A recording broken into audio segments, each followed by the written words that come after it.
biggest game of the day, and we are on. Hey guys, how you going? So down BKR Sport. I've just been absolutely cheering, man. Obviously wiping the tears from my eyes. That's going to happen on this channel, man, when the Titans are playing, obviously with a massive comeback there against the Tigers, and we're used to the teams coming back on us, to be fair. So, look, that made me super happy, regardless of what happens tomorrow. I'm super happy with winning the season on a high for Kieran Foran and Desi Hasler and the fans. Just what a turnaround, dude. But we're going to get into a big game here between the Canterbury Bulldogs and the Cronulla Sharks here, guys. So obviously hit that thumbs up button, subscribe if you're new around here, and let's get into it. So the Canterbury Bulldogs, they come to this game from third position. They cannot be moving. And the Sharks, they come to this game from fifth position. They cannot be moving. The top 8 is completely locked in regards to who's playing who next week and the ladder positions. Now, this game is at a core stadium in Sydney. The ins for the Bulldogs, Jethro Renakama and Vili Viliami Kikau. Outs of Daniel Suluka-Fafita and Jacob Kiraz. The fullback is Connor Tracy, with the wingers being Anari Tuala and Marcelo Montoya. Centres of Bronson Seri and Stephen Crichton, who is the captain. You go to the 5'8", Matt Burton, with the halfback being Lachlan Galvin. The front row forwards are Max King and Josh Curran, who comes in off the bench into the starting props, with Bailey Hayward as the number 9. You go to the back row of Viliami Kikau and Jacob Preston, with the 13 being Jamin Salmon. You go to the interchange of Samuel Hughes, who drops out from that starting prop to the bench alongside Kurt Mann, Sitili Tupanua and Reid Marnie. 18th man replacement is Jethro Renakama, and the coach is Cameron Serraldo. Can't react too much to this just yet. We'll talk about the two teams in a second. So let's go into the Sharks team lineup. Daniel Atkinson, Jesse Ramian, and Oregon Kafusi come in, with the outs being Braden Trindle, Hohepa Peru, and Jaden Burrell. So big out there of Trindle, but Atkinson, he can definitely do the job. He's won against Melbourne in Melbourne for the Sharks before when he was leading the team. So it's a nice little replacement, but also Jesse Ramian coming in. And also this might be beneficial because there is a lot of potential issues with Trindle and Hines working out together. Maybe this works out tonight with Atkinson taking the lead and Hines doing what he can do best. And that's not a negative to Trindle. It's just that we've clearly seen that they do struggle to get on the same page with each other sometimes. Now, the fullback is William Candy, with the wingers being Sione Katoa and Ronaldo Molatalo, Fortnite boy. Jesse Ramian is in the centres, which is a huge inclusion as well, and Kale Iro in alongside him. The 5'8" is Daniel Atkinson, who comes in from the 18th man to the number 6, and Nico Hines is the halfback. You go to the front row forwards of Adam Fanua Blake and Toby Rudolph. The number 9 is Blake Brayley, who is the captain. Back row, Billy Burns and Teague Wilton. 13, Jesse Colhoun, with the interchange being Siasifa Talakai, Thomas Hazelton, Braden Hamanueli, and Oregon Kafusi, with the 18th man replacement being Moeni Hiroti. I'm not going to lie, I'm not unhappy about it. And then coach is Craig Fitzgibbon. The reason I say that is because I don't believe in the way Hiroti defends a lot of the time. And this is going to be a tough game here. Now, look, Bulldogs are favourites. Sharks are underdogs. Bulldogs have been a little bit shaky. Sharks have had good second halves recently, or good first halves recently, I should say. They're not great across a full 80. I'm going to tip an upset here today. I'm going to tip a surprising upset. I don't know what to do. I'm going to say that maybe this is 50-50, where you don't know about the Dogs just yet. You don't know necessarily about the Sharks just yet with the big finals teams. Both these teams have been lackluster, I guess, against the big dogs, especially in regards to the Dogs, in regards to criticism there. But with that being said, there's a reason why they're favourites now at home. This is a very important game here for both these teams. Very important, getting some momentum going into the finals.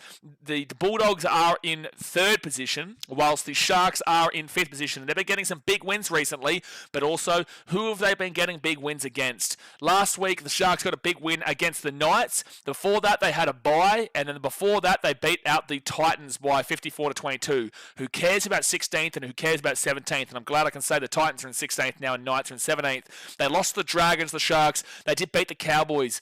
So there's not been a big dog team. They just beat the Rabbitohs. The last time they played a big dog team was the Roosters, where they won 31-18 at a different time of their season. You know, they lost the 36 to the Storm. They lost 34-28 to the Broncos.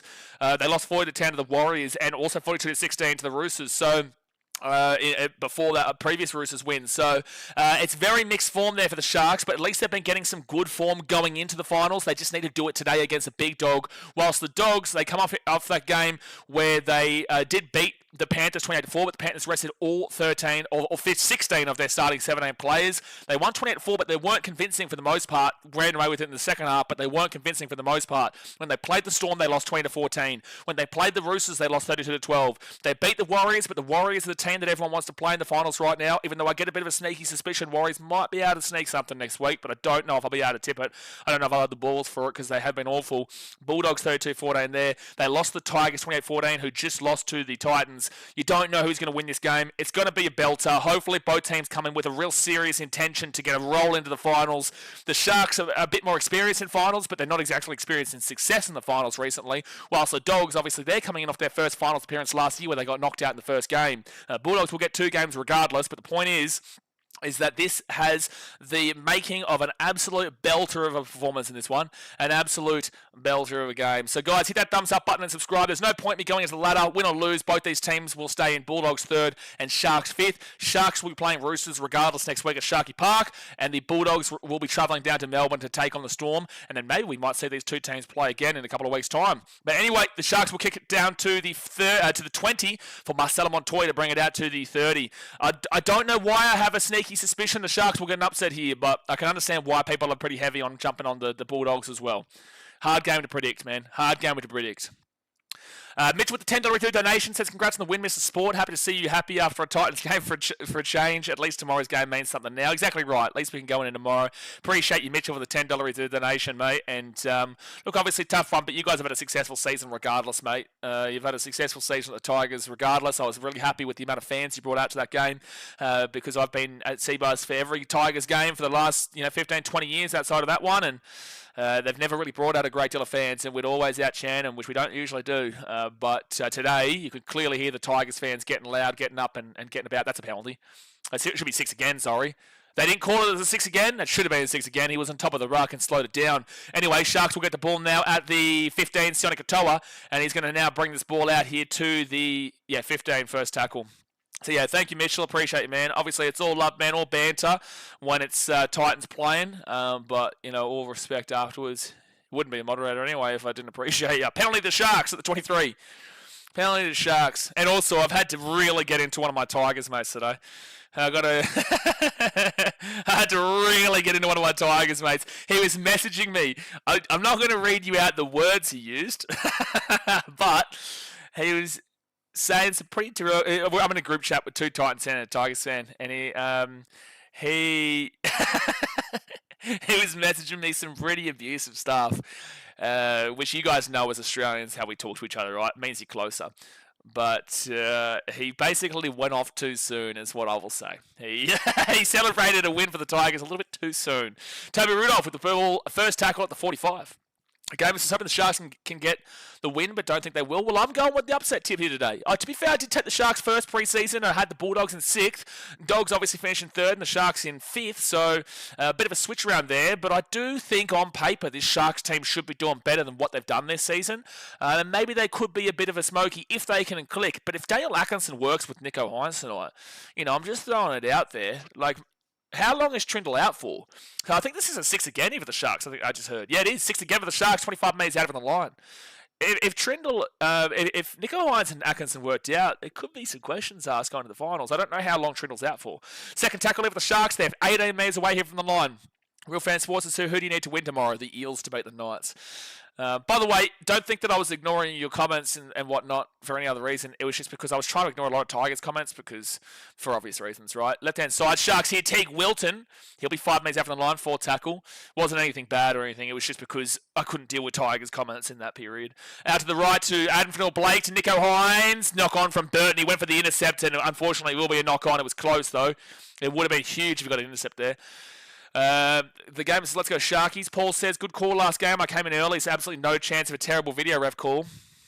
There's a couple of rough calls across the game, but overall, both teams just can't defend and both teams can attack, and luckily the Titans just found a way to finish off the season stronger in the second half.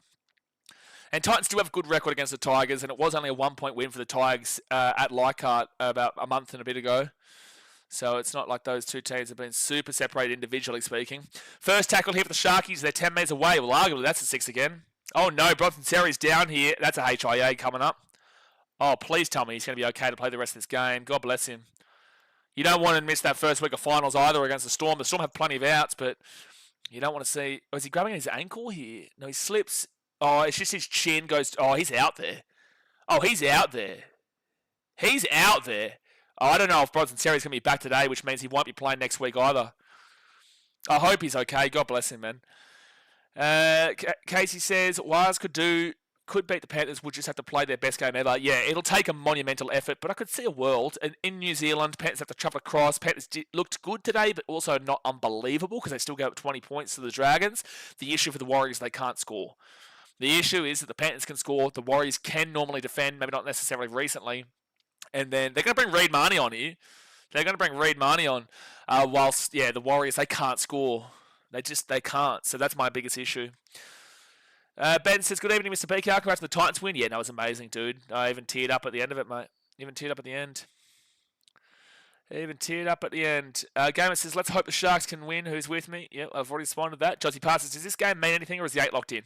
It means nothing, but it does mean something. You know what I mean? Like, it doesn't mean anything in regards to ladder position changes, but it does mean something in regards to getting that confidence going into the finals.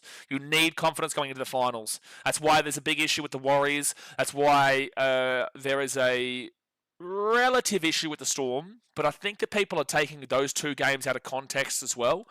I think that the Storm will surprise when the going gets on, but when it really clicks on, the Raiders don't have worries because of that. The Broncos have had a couple of wins, so people aren't really worried too heavily there. Sharks have had a couple of wins, so they're not talking about that as heavily. And the Bulldogs have been a bit shaky. So that's why you see the teams that haven't been winning recently are the ones having concerns about them. But the teams who have been winning, regardless of context, they're the ones who are getting the confidence booster. Sharks here, 5 metres out. Billy Burns nearly broke through. 5 metres away, 3rd tackle. Dogs, they're the best defensive team in the comp. The Sharks can score. They've scored plenty of points recently, but against who? Nicho Hynes to Will Kennedy. Will Kennedy steps, and he's going to be 5 metres away from the line. 4th tackle. 4th tackle. And now it's going to be Blake Brayley to Nicho Hynes. Hynes into the line. That's going to be Bulldogs knock on. Bulldogs will knock this ball on. It's going to be Sharks ball at 13. No, that's not going to be a Sharks knock on here. Don't challenge it, Bulldogs. You'll lose it. I wouldn't challenge it. And they won't challenge it. I think that's a good call here. It's a risky play too early in the game, 6 minutes in. Oh, he doesn't even touch it. So it would have definitely been a lost challenge. And either way, it went backwards. Gamer says we got robbed by the Bronx. Okay. Oh, stop it, mate. Infinite Kiwi says, woof woof, dogs putting on a... Ooh, dogs put on a show? Not yet. XS&Q says, good win, brother. Was hoping Titans would get themselves out of last. Going to go watch your reactions to them coming back. Yeah, it was crazy reaction, man. So left-hand side, and it's going to be Ronaldo Molitalo here. He's going to be 8 metres away, 5 metres away, 4 metres away. He's close. First tackle. Stop playing Fortnite for 2 seconds to come play today. Blake Brayley at the back now. They give it to... Adam Fanua Blake, who's 5 metres away from the line, 2nd tackle. And he's staying down here. Is he trying to claim a high tackle here? Is he trying to claim a high tackle? I don't know. He's going to just play it. Blake Brayley is going to go at the back into Nicho Hynes. Hynes will get crunched in the tackle. He needed to pass that. 3rd tackle. Jamin Salmon, really good hit. Blake Brayley, he'll go right-hand side off to Toby Rudolph, and Rudolph's going to be 9 metres away. Again, the Dogs the best defensive team in the comp. Let's see how they go here. Right-hand side, Blake Brayley, Nicho Hynes out the back into Will Kennedy, over the top, Sione Katoa. He's going over the sideline for short. No, Bulldogs going to get the intercept here. Don't go over the sideline. Oh, he's deliberately put his foot out there. No, that's a dog shit call. No, that's not a penalty. I'm sorry. Josh Curran has deliberately put his foot over the line there. The tackle was made. Yes, he was pushing him across, but Curran had stopped, and then he puts his foot down there to go out. That is a dog shit penalty. You aren't allowed to intentionally put your foot out in that situation. He goes down there. They drag him a little bit. I'm sorry, but he's deliberately put his leg out. That's an incorrect call from the referee. You cannot claim that as a penalty. There is in no world that you can claim that is a penalty when Josh Curran has deliberately put his leg over the sideline there to go along with what was happening in the tackle. Ramian wasn't going to be taking him out, but Curran puts his leg out deliberately. Anyway, Viliami Kikau will get this ball to the 45. You can't blame. That's a knock-on from the Sharks. So 0 tackle, leave the Bulldogs at the 40. Another bad call. That should have been a knock-on against the Sharks there. You can't blame Josh Curran for doing what's happening. You can blame the referees. You can't blame Josh Curran for taking the advantage. But right now, Ashley Klein's already made 2 bad calls, one against the Bulldogs and one against the Sharks. So the Dogs now, they'll get this ball here to the 50. Now 45, 4th tackle. Please, officiating be good tonight. Please. That's all we're asking for. Connor Tracy, the ex-Shark, he'll be at the 35. Brenton says, can you put Tigers on scam? Cannot do that, mate. They are not on the ladder here. So the Sharks will get this ball at the 5. You can imagine whatever you want for any team below. You can imagine whatever team you want. Bills Family is not really an important game. Disagree. To the Bulldogs today. Disagree. Wouldn't be surprised if the Sharks grab the W. Sure, but I think it's a big game in regards to momentum because you did lose to the Roosters and you did lose to the Storm before you did play the Panthers and win, but it was against a second-rate Panthers team. I think that the Bulldogs need to get some confidence going into the finals, and regardless of the ladder positionings, I think you need to win here to believe in yourselves from a top 4 position rather than people saying that maybe the Dogs get bounced out in straight sets, which I don't know because the Storm are a vulnerable team right now with their injuries, but I feel like this game is a confidence-building game that you need. You can't just allow the Sharks to win and say, oh, it's okay because the game meant nothing, because I think it does. I think it does for both these teams. And the Sharks, I will say the same thing for the Sharks as I am right now for the Dogs. So Marcelo Montoya, Bronson Cherry's ruled out with a Category 1 HIA, which means he will not play the Storm next week. Bronson Cherry will be not back for the rest of this game, and he will not play the Storm next week, unfortunately. God bless him. Dogs here at the 45, 8.5 minutes in, and now the Dogs will get this ball to the 38. I wouldn't be surprised if this game is an extremely low-scoring grind, like a 14-12 kind of win, because the Bulldogs aren't very high prolific in regards to the score, but they're the best defensive team in the comp, whilst the Sharks, they have scored 575 points this year, which is 50-odd points better than the Dogs, to be fair, but still probably around the 7-8 range. In regards to attack, Sharks nearly get an intercept, but it will be a knock-on. Geez, a couple of attempted intercepts in this game, one from Matt Burton and a couple from one from the Sharks. But it will be a knock-on. 10 minutes into the first half here, guys. 30 minutes to go in the first half. Hit that thumbs up button and subscribe. Oh, that was a forward pass from the Dogs. That should have actually been called a forward pass into the Dogs. Norman says, Doggies and Sharkies, good game tonight. Listening from Port Moresby, Papua New Guinea. Well, Norman, I'm going to give you a big shout out here. You know why? Cooper Bye on debut for the Titans in that last game from Papua New Guinea. The son of Marcus Bye was absolutely phenomenal for a man on debut as a young bloke. It was I couldn't give you a bigger rap. He was unlucky not to score his first try on his second touch of the ball. It's just unfortunate with Keanu Kinney giving away the disruptive penalty. Overall, Cooper Bye, Papua New Guinea, be very happy with how he performed and be very proud of Papua New Guinea today because he put in a performance on debut as a young lad. So the Bulldogs now left-hand side, I think he genuinely, helped change the game in the Titans' favour. So Viliami kick out. He's going to be 13 metres away from the line. And now Reed Marnie to Jamin Salmon. Whacked in the tackle. Stephen Crichton gives it off here to Connor Tracy. Now Inari Tuala is 8 metres away from the line on 4 tackle. I want to see Sharks' defence statistically in a minute because they've given up a lot of points this year, but they're usually a pretty good defensive team. Josh Curran taking up the 5, fit tackle. Wow, I thought he was going to score there. Reed Marnie goes left. Here's a chance. Bailey Hayward. Oh, Marcelo Montoya. That's unbelievable defence from the Sharks. Oh, has he thrown the ball back in? No, he's gone over the sideline. Oh, it's a high tackle. Oh, Ashley Klein, please don't get involved in this game. They're going to challenge this, I think. Are they going to challenge it? No, they're not going to challenge it. Well, okay. So that's great defense from the Sharks, but he's caught a high tackle. Well, if it's a high tackle, surely that would be discussion for a penalty try then. Oh, that is a high tackle from Nicho Hynes. That is a high tackle from Nicho Hynes, but it definitely was forward otherwise. But that is a high tackle from Nicho Hynes, so it is the correct call from Ashley Klein. Oh, it's not sin bin. That's not off. That's not sin bin. So it's going to be Bulldogs ball here at the 10. Thank God they didn't challenge it. I cannot stand the video ref. Agree, Paul, but it actually was the correct call, so they would have lost their challenge because it was definitely high against Nicho. I just heard Ashley Klein say, do you want a challenge? Or maybe he said challenge, ? And I thought that's what the Sharks were doing. But they're glad they didn't. Dogs now. Bailey Hayward to Max King, and here come the Dogs. Their attack hasn't been flowing this year, but the Sharks, they can be pieced through. The Knights did score the first 10 points of the game last week before the Sharks came over the top of them. Left-hand side, Jamin Salmon knock back there from the Dogs, so it's going to be third tackle, 8 metres out. Buck says that's a pretty soft high tackle. No way, that's definitely a high tackle from Nicho. Come across his neck, bro. It didn't look like it on live, but watching the replay, it was definitely plenty high. If you want to see a soft high tackle, go back and have a look at that last game between the Titans and the Tigers. Knock on from the Bulldogs. Shark, well, no. Why are they even playing this on? Yeah, it's a knock on from the Bulldogs, and Sharks get the ball at 10. So what was I going to do? That's right. Sharks defensively this year, 484 points given up, which is better. It was only worse than the Raiders, the Storm, who have played an extra game, the Bulldogs, the Panthers. Yeah, and they've played an extra game too, mind you. That's it. So they are the 5th best defensive team in the comp this year, the Sharks, whilst the Dogs are the best defensive team in the comp this year. As long as they give up 10 points a day, they hit 400, but regardless, they'll be about 44 or 59 above the 2nd and 3rd best teams defensively. So it shows the Dogs' structure has been really good. So this has been an interesting game. Both teams have a good, solid defense. Sharks now get this ball here to the 22, but the Sharks just play in spurts, dude. They play in spurts that really limit your confidence in them. So 3rd tackle now for the Sharks at the 25. Good game lining up here, though. Like it has been a good, solid start, strong start. And by the way, if the Dogs win this game, I'd be happy to take you off fraud alert. I'd be happy to take you off fraud alert if you do win this game. Sharks, I wouldn't be putting on fraud alert if they lose, but I'd be happy to put the Dogs off of it. And the Sharks will get this ball at the 35. They give it to Molitalo, and now Molitalo rolls out to the right. He'll give it across here. They've got numbers. Jesse Raymond then gets it, and he'll get taken out to 40. Good cover defense from the Dogs. Sean says, hold the ball, gentlemen, if you want to win. That's literally what we were saying at halftime of the last game, and look what the Titans did when they held the ball.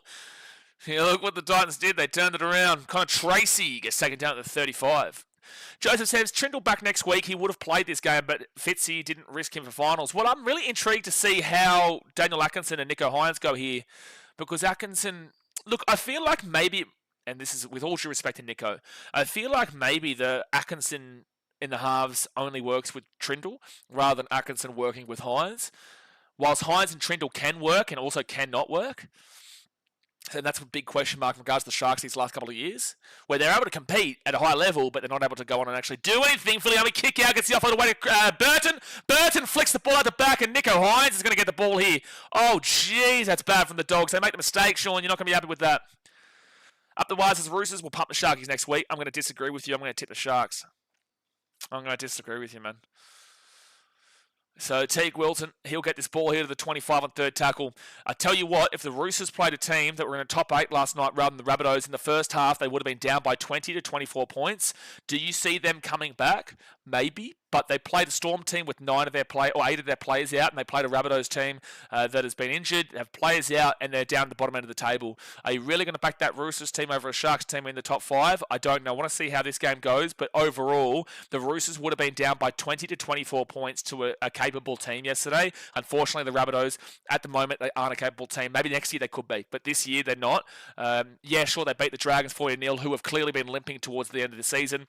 Yes, sure, they beat the Titans, who have been 17th for the majority of the season, and yes, sure, they beat the Eels, who, they're in the bottom 4 currently. So, I don't think that I think the Roosters are a little bit of a facade, but there is still a bit of a spiciness about them where they could go and do it. And the Roosters did knock the Sharks out a couple of years ago at Shark Park against all odds, because they had a player sent to the bin, or 2 players sent to the bin, and still found a way to win the game. Kale Ero gives that ball at the 15, rolls it right. Now they'll be at the 25-second tackle. Gary says, g'day everyone, how are you all doing? How are you today, Blaze? Mate, Gary, you got to go back and watch that replay, that Titans-Tigers game, and you'll understand how I'm doing. I've already cried today. I've already cried on the stream today. Already cried right here. All right, so 42 metres away from their own line here, the Sharks. Kale Ero rolls it back to Blake Brayley. He'll get it across to Adam Fanor-Blake, and now he'll get a great offload away to Toby Rudolph. Rudolph, he's still going here, and he'll be at the 42. Toby Rudolph was ex-Bulldogs. No, where was he? Or was he always Sharks? No, he had an awful game against the Dogs a couple of years ago. That's why I'm getting it confused. Had an awful game against the Dogs. I remember it, where he literally lost them. I think it was last year, actually. Toby Rudolph's always been Sharks, or was he somewhere else? Gary, you're going to have to go watch it, mate. I won't ruin it for you. I won't ruin it for you, but I did cry on stream. Just rename the Roosters the Markies. Yeah, Mark wanted to say, how good's he? How good. That'd be a good battle between him and Ronaldo Molitalo, but if they have, or either way, Sione Katoa is probably going to get caught out in that wing with Sione Katoa's height comparatively to either Nwanga Tuwase or Daniel Tupou in the air. Oh, it was an emotional roller coaster, Gary, for sure. Titans were down 26 to 12 at halftime. 28 to 12 at halftime. Yeah, 28 to 12 at halftime. Stephen Crichton right inside of Nari Tuala. He's got a bit of space, but he'll be taken down at the 45 on the Sharks side of the field. And Nari Tuala back to Stephen Crichton across to Lachlan Galvin. And now Galvin, he will knock that one down to the 20 where Will Kennedy grabs it. And great hit by Jacob Preston. Great. Gary's his justified top spot. Yeah, the Titans did justify their top tier status, beating the 12th place Tigers? Yeah, the 12th place Tigers, Titans on top of the table. You can't really complain too heavily with it. So Sione Katoa, He'll get this ball out to the 20 on third tackle. Not a great set here. Sean's 6 tackles for a reason. Even maybe there's a penalty coming up here. He's trying to milk. Sione Katoa's angry about something. James Salmon. Someone throw an uppercut, you cats. Someone throw a couple of fisty cuffs. Give each other a kiss on the lips. Come on. Get it interesting. Sione Katoa's not happy about something here. Comes to the tackle. Salmon's... there's a neck bent back there. I don't think there's enough to penalise this. I can understand why Sione Katoa is upset about Reid. He's upset about his head getting bent back. His head gets bent back, but I don't think it's an illegal play. I think it's just unlucky in the tackle. So you can understand why Sione Katoa is angry, but also it's not a penalisable action. Yeah, so it's just going to play on. I agree with both sides here. All right, Katoa at the 20. They're still lipping at each other. Sharks go left-hand side, and now Jesse Colquhoun. He'll get this ball to the 25 on fourth tackle. Can't complain, mate. Get it around your nose. Well, you kind of can because the Dragons didn't do too. Well, Adam Finnell-Blake here. Taking out the 35, fit tackle. The only reason you can complain, Nath, is because you didn't take the 2 more. You did not take the 2 more. And now, inside the 40, hits the 20. And Nari Chihuahua will bring it back to the 35 on first tackle. Brenton says, get the weak gutted dog, Sione. Lachlan Galvin now to the 45, second tackle. Bucks says Salmon was giving him lip. Yes, but that's not really why Sione Katoa was upset. I think Salmon was giving him lip because he believed he was milking it, but Sione Katoa was right. His neck did get bent back, but it wasn't by a penalisable offence. It wasn't like the Dogs did anything bad. It was just unfortunate from Reid Marnie. So Salmon giving him lip was because he thought he was milking it, but he wasn't milking it, but it still wasn't a penalty, right? So everyone was right in that situation. Everyone was right, and that's why it was just play on. Fourth tackle here at the 30, Stephen Crichton. He'll be 30 metres away. Well, you can't blame Kailiro for that. He's just trying to get away from the tackle. Fourth tackle. And Lachlan Galvin to Jamin Salmon. Salmon runs it into the line. 30 metres out. Fit tackle. I saw a lost ball there, but they're not going to pick it up. So Matt Burton. He will put that one up into the air. Good chase through here. This could be a penalty, Dogs. No, they're going to say play on. They're going to say play on, and Sione Katoa brings this ball out here to the 7 on first tackle.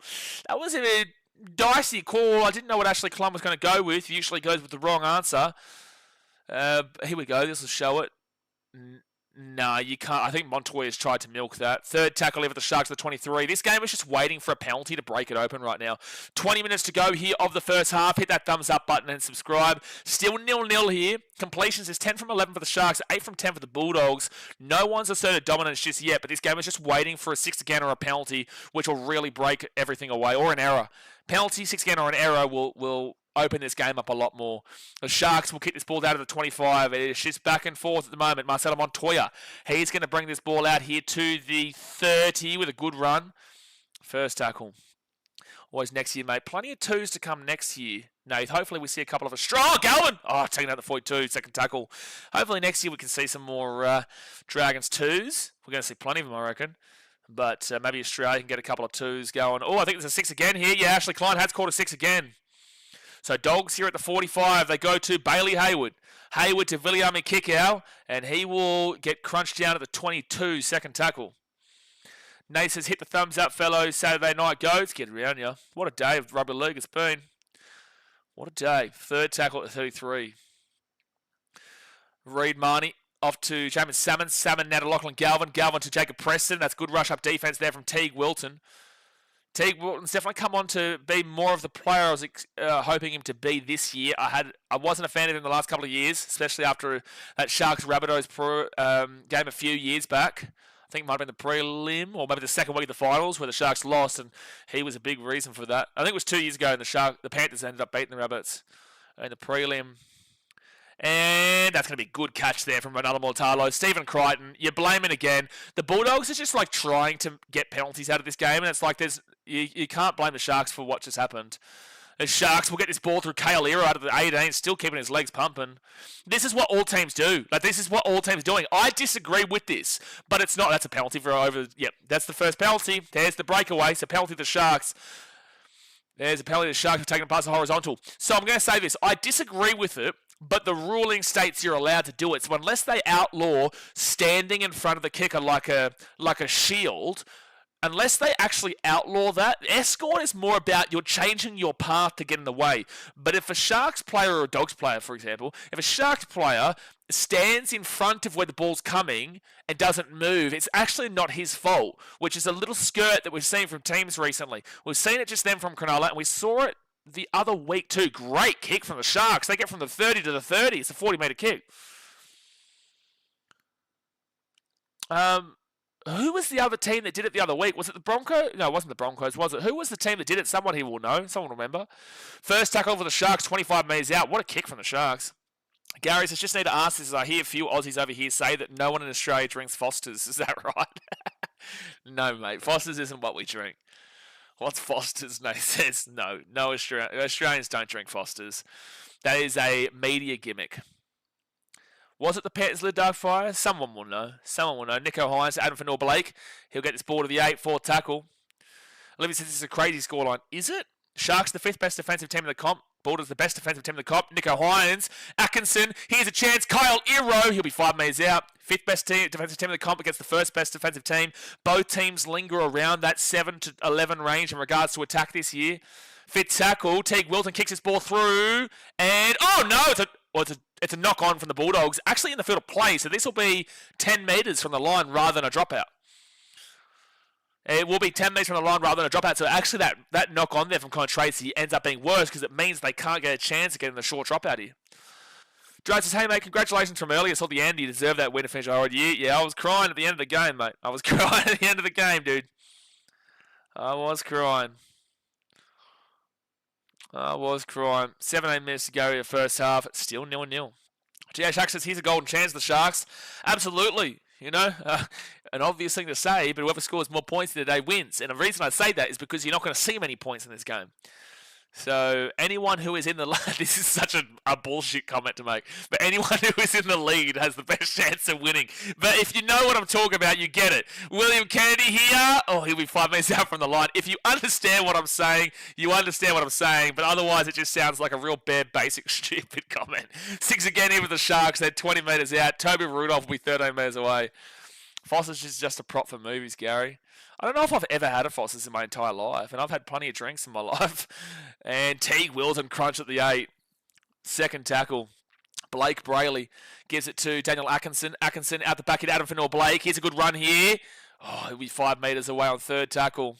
Good defense from the Dogs. You're going to expect it. Blake Brayley, Nico Hines underneath here. Toby Rudolph. He's looking like he wants to really get up here today, Toby Rudolph. Blake Brayley, 4th tackle. At the back here to Nico Hines. At the back, Will Kennedy. Kennedy here. I think he's lost the ball. Yeah, he has. And Dogs ball at the 5. 0 tackle. And they're just going to bring it out to the 10, yeah.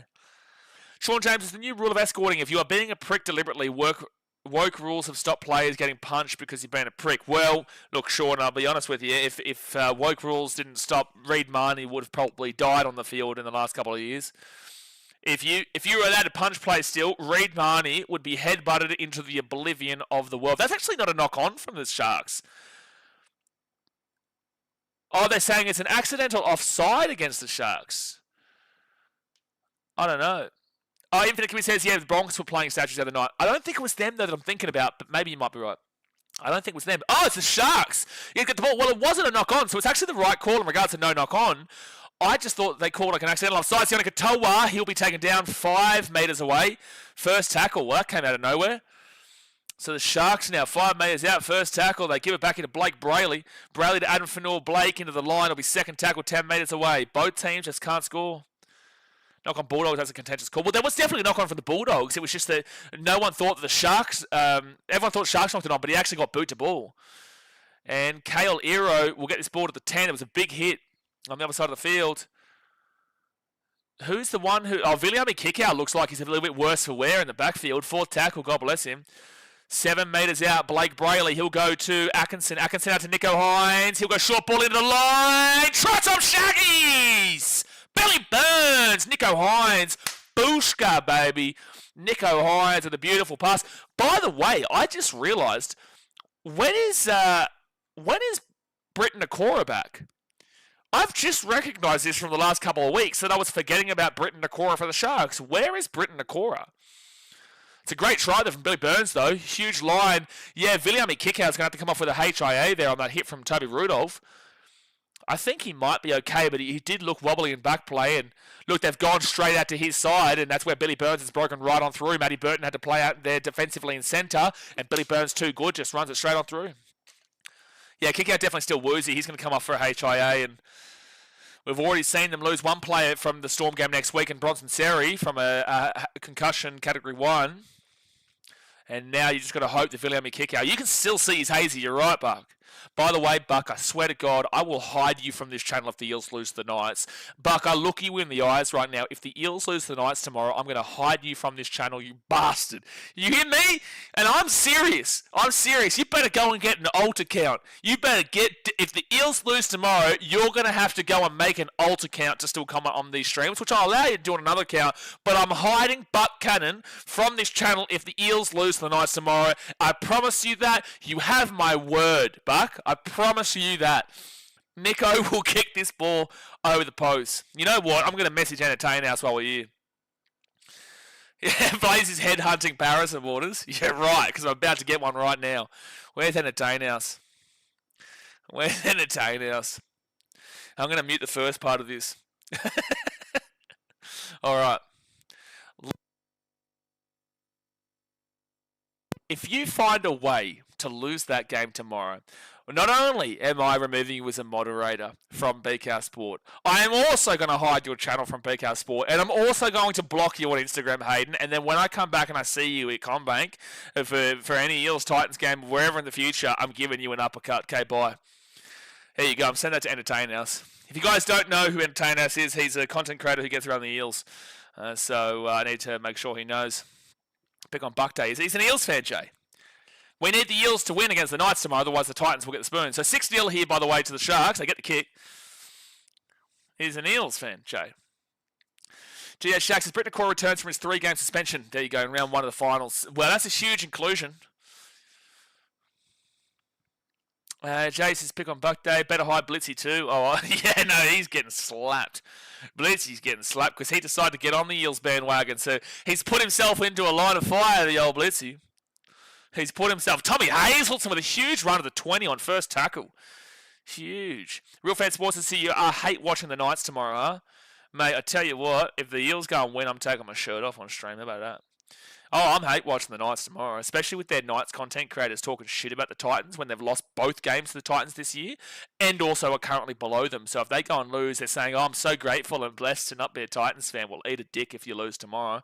Left-hand side to Adam Fanor Blake. And even if you do win tomorrow, you still lost both games to the Titans who came last this year. 4th tackle out to 45. And by the way, Knights fans who aren't involved with all this kind of shit, I don't hate the Knights at all. That's a forward pass there from the Sharks, and the Bulldogs will get the ball here at the 30. Maybe at the 45, actually. I'm not hating the Knights. It's just that obviously I'm a Titans fan, so I'm getting and backing it in. But I don't hate the Knights at all. Bucks says, I've already been deported to Victoria. We're deporting you to Tanzania, mate. We'll get you going to Tanzania. You know what? I'll send you in the middle of the Bali riots right now. How about that one, Buck? You know, I have been suggesting to teams who are out of the comp this year and already gone for Mad Monday, don't go to Bali. But I'm going to tell you, Eels fans, if you lose, I want you to go to Bali right now. I want you to. And so William Kikau will come off with the HIA. How about that one, Bucko? Don't piss me off. Drad says, Entertainer's a legend. I saw him at a cricket game after the game on the light rail. He's a passionate Eels lad. Very nice. I'll let you guys know if he replies, by the way. Very nice, humble bloke. It was a BBL game. Yeah, no, he's a good dude. I wouldn't talk to him like that if I didn't know him well. I'm going to tell him to respond via voice message so you guys can get it. So, second tackle now, Josh Curran nearly gets away. He'll be 28 metres away here, third tackle. Now Bulldogs, 25 out, hits the grass McGrath back in play. And Bulldogs will be taking that at 28. I do think that Grassy McGrath is already guaranteed as the Dally M this year, so he won't be too involved today. But maybe tomorrow he might be involved, especially with the Knights playing. Well, it's a very big Knights performance by Grassy McGrath. So 22 metres away, they give it to Lachlan Galvin. Galvin goes out the back here to Stephen Crichton. Crichton gives it off to Tracy. And Anari Tawala on fifth tackle. He'll be taken down 13 metres out. No good. No good. Real Fan Sports says, I'm just glad I got bullied into not streaming the Tigers game today. Real Fan Sports, I promise you. You asked me last week, I remember it, to stream that game with me this week. You should be very grateful, son. You didn't stream that game because I know you would have ripped into me at halftime. And you know what? Justifiably so. But I would have sent you not to Tanzania. I would have been sending you to the Democratic Republic of Congo. I would have been sending you to the Congo by the end of that game because I would have made up for it at half time. Sharks now get this ball at 33, so you should be very thankful that we didn't stream that game, Real Fan Sports. So 10 minutes to go here the first half. Hit that thumbs up button and subscribe. Thomas Hazelton gets his ball to the 40. Might not have been friends after. Oh, I would have loved it. Fit tackle now to the Sharks at the 50. Gerard says, I've noticed Knights fans' pages talk a lot of shit. Yeah, it's really strange. I love Nilso, though. Nilso's a good bloke. We always talk about... I usually check in on him, and sometimes he checks in on me. Bulldogs get this ball here at the 18, and it'll be... first tackle, I think? No, zero tackle. Now first tackle for the Bulldogs at 24. 9 minutes and 50 seconds to go the first half. Olivia with the $8 donation says, I'm so confused.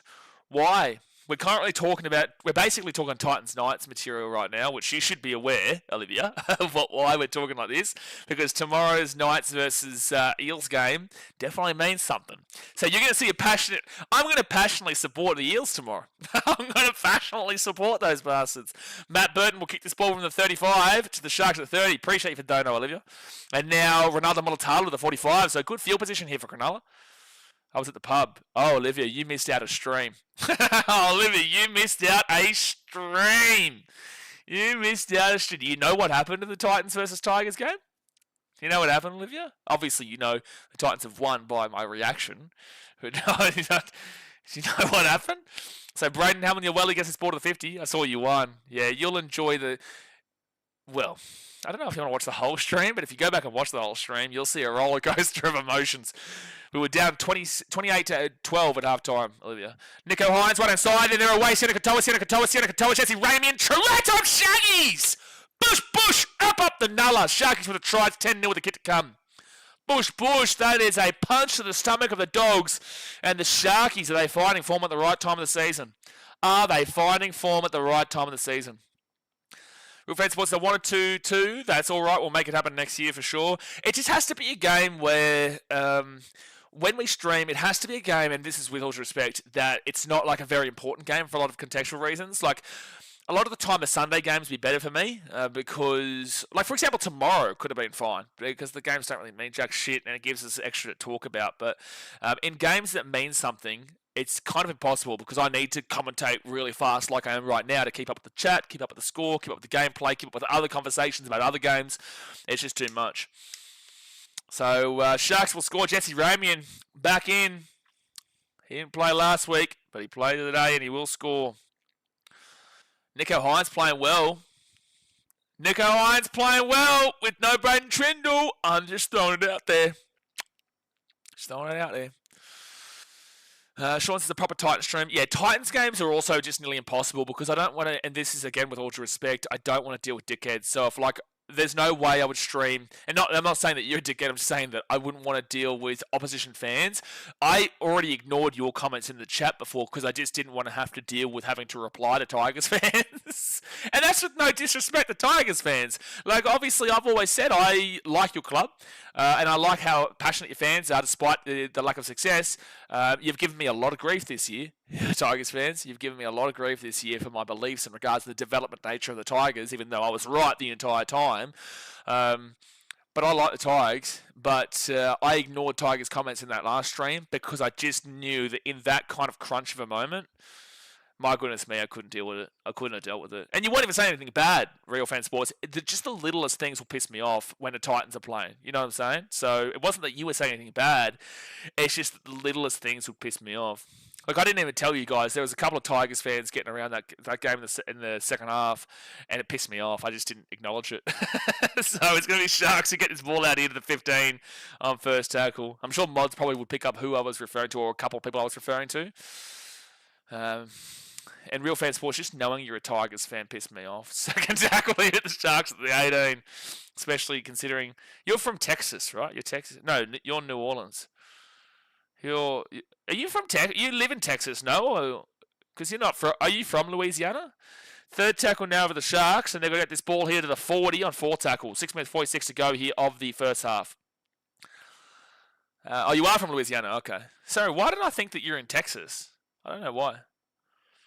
Yeah, you definitely told me you're in Texas, maybe in when Vegas was happening. I can't remember. There was definitely something that you mentioned with Texas.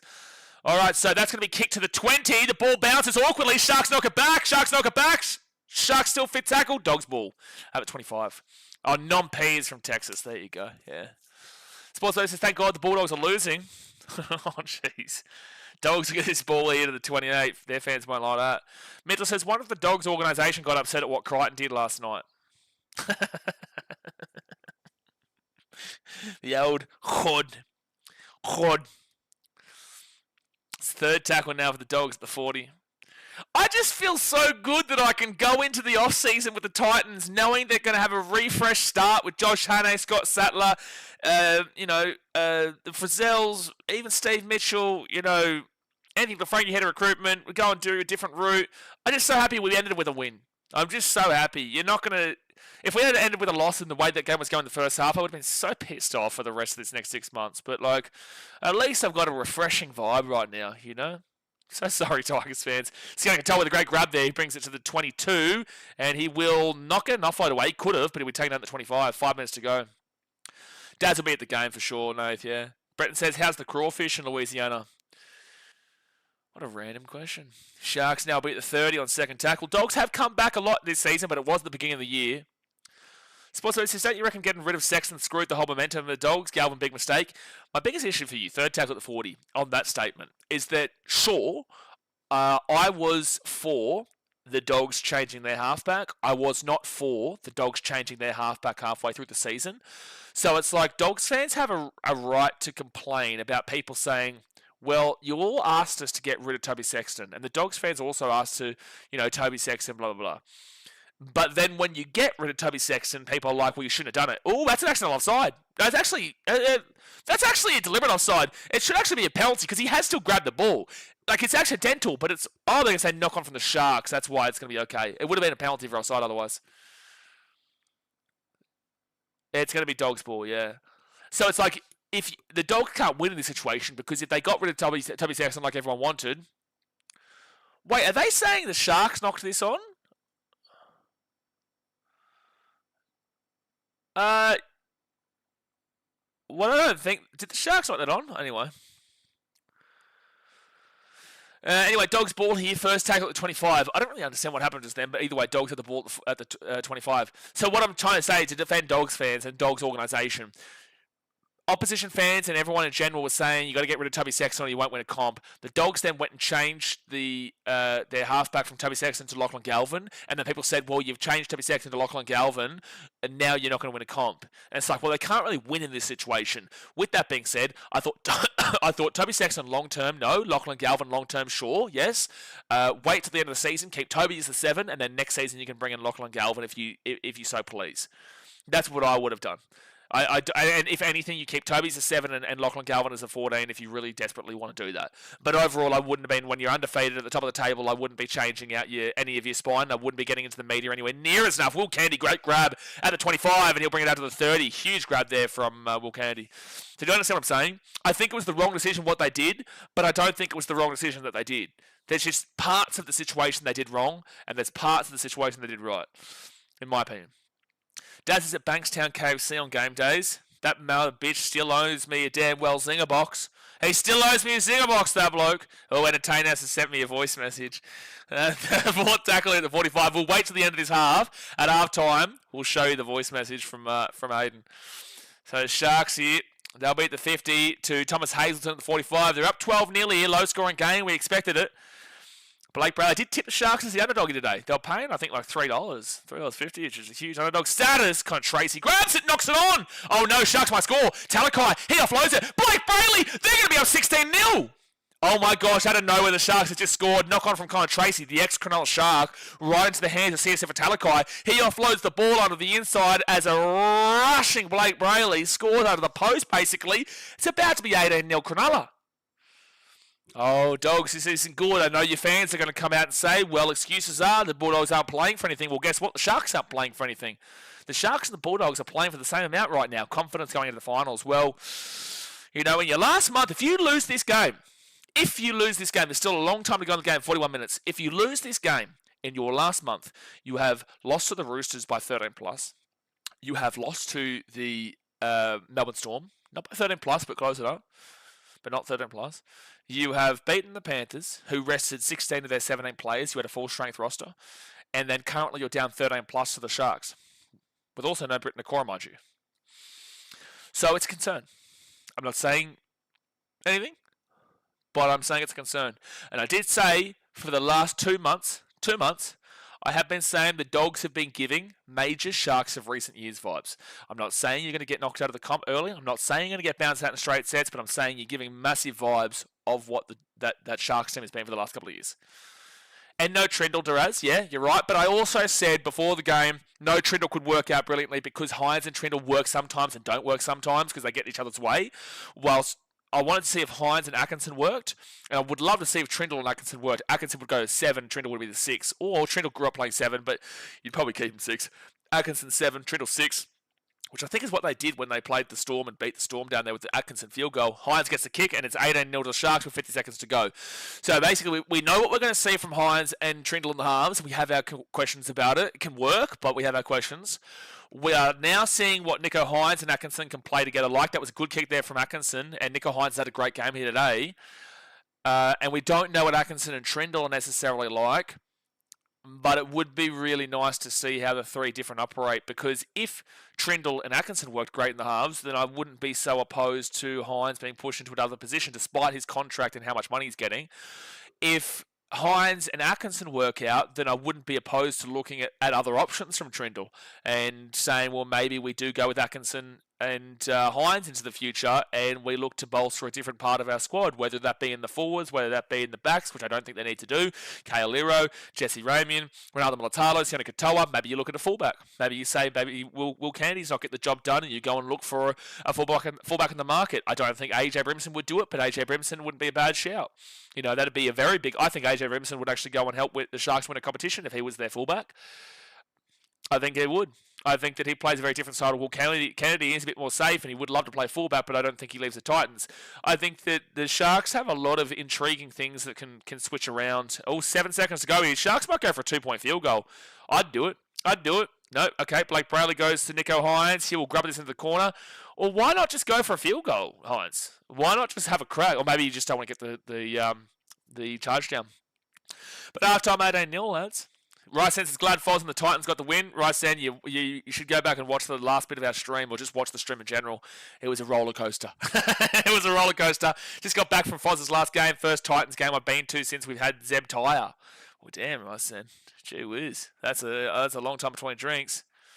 That is a long time between drinks, but 18-0 here to the Sharks. Let's quickly, before we get into the stats here, guys, let's quickly listen to what Mr. Entertain House, the Parramatta fan, had something to say. Obviously, hit that thumbs up button, subscribe. Here we go. Let's have a listen. I'll be honest, I was cheering Des and Kieran Foran on all afternoon in the car back from Sydney. And I just want to say at the start of the year, I put a bet on with my mate. Okay, don't care about the Titans here. Entertain House. And all it comes down to now is Parramatta. Yeah, it does. And handing those Newcastle Knights who've conceded 40 points in 6 games the spoon. Titans fans, sleep well. You'll sleep well tomorrow as well when you don't get the spoon. I better. Good night, Mr. BKR Sport. Okay, well, it's only 6:25 p.m. for me, so I'm not going to be good night, Mr. BKR Sport. But I tell you what, that was a very long-winded way of saying the Eagles are going to win. I tell you what, Parramatta. I tell you what, I'm flipping out on stream. You lose. He sounds so tired. Yeah, because he is a Muppet, so he's probably doing plenty of Muppet ways today. No, he's probably working, to be fair. I don't know, it's Saturday. He wouldn't be working, so I don't know. But I'm going to get into the stats. I'm going to read a couple of comments here first. Braden Papworth says, sorry to say this, but the Sharkies are on a roll this first half. Can they do it again in the second half? Well, yeah, second half's been actually where they've been better. But are you confident the Dogs are going to be able to score with their attack? Because attacking-wise, the Dogs have scored 528 points this year. They are behind the Raiders by 100 and 102 points scored. They are behind the Storm by 150 odd points. They are behind the Broncos by 160 odd points.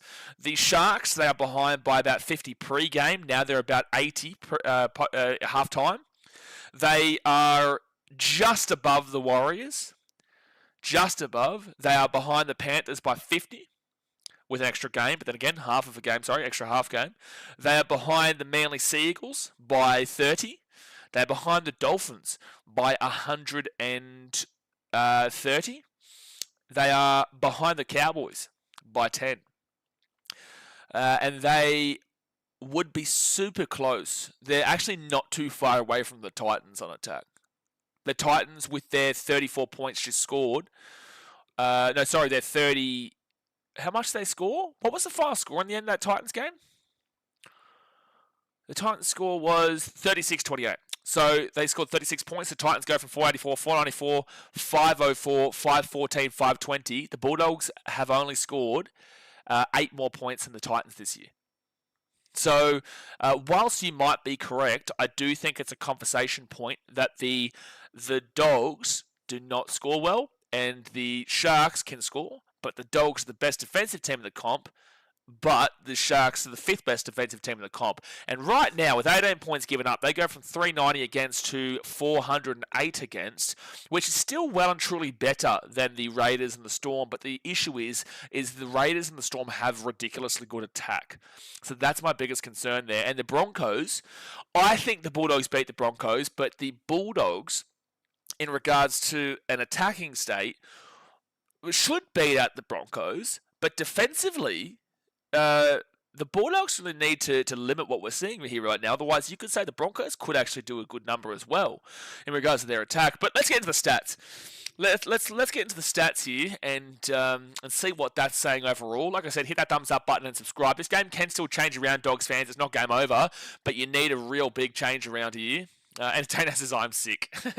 There you go. Well, listen, entertain us. I tell ya, before I get into these stats, if you don't win tomorrow, I'm going to make you sick, I'm going to headbutt you, and I'm going to block you, and I don't want to hear a single whinge, I don't want to see a cry, I don't want to see a cough, I don't want to hear a sniffle, because I'm going to block you. I'm going to block you for eternity, and you know you deserve it, entertain us. Listen here, you Parramatta squeals, mother bish. If you lose that game, I'm headbutting you. But all right, let's get to the stats here. Sharks here, 59% on possession, 41% for the Dogs. The 3 try scorers so far have been Billy Burns, Jesse Ramian, and Blake Brayley. You go to the time and possession here. By the way, that's a whopping possession count for the Sharks. Time possession is also insane. 17 minutes and 19 seconds for Cronulla is huge. Usually we're seeing teams around the 13-minute mark, 14-minute mark as the advantage. They're at 17 and a half minutes as the advantage. And then you've got the Bulldogs at 12 minutes 41. That is about 4 minutes above. So 13:41, 14:41, 15:41, 16:41. It's roughly 5 minutes. It is roughly 5 minutes behind time possession. So that's a big key telling point as to why the Sharks are going on with this.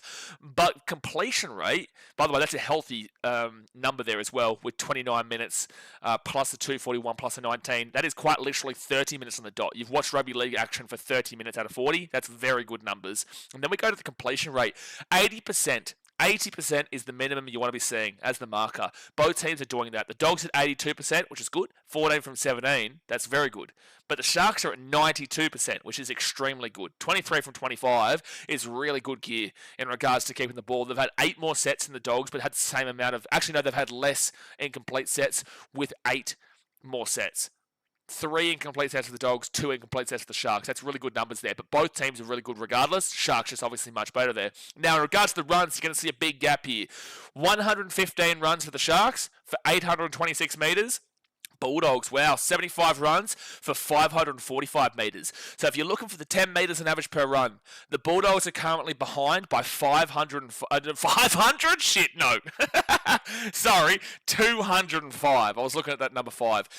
205 is what the Dogs are behind on the 10 metres on average per run, whilst the Sharks at 115 to 826 is similar, 926, 1026. Actually, no, it's nearly 300 metres behind, the 10 metres on average per run. So what's that saying is that both teams aren't getting to 10 metres on average. The Sharks are still getting plenty of run meters, but it's not averaging anywhere near that 10 metres on average per run. So it would be unfair to give the Dogs the extra 85, 95, 105, 40 extra runs the Sharks have had, which should tie the Dogs here, but 40 extra runs, it'd be unfair to give them 400 metres. But even if you were to give them 400 metres to equate the runs from the Dogs to the Sharks at 115, they would be up by about 120 metres, but that's with 40 extra runs. You would expect teams to be up by about 200 to potentially 300 with that amount of catch-up. But the point is that both teams aren't getting a significant amount of run meters because both teams defensively have been very good. It's just that the Sharks have been able to find a way to break through,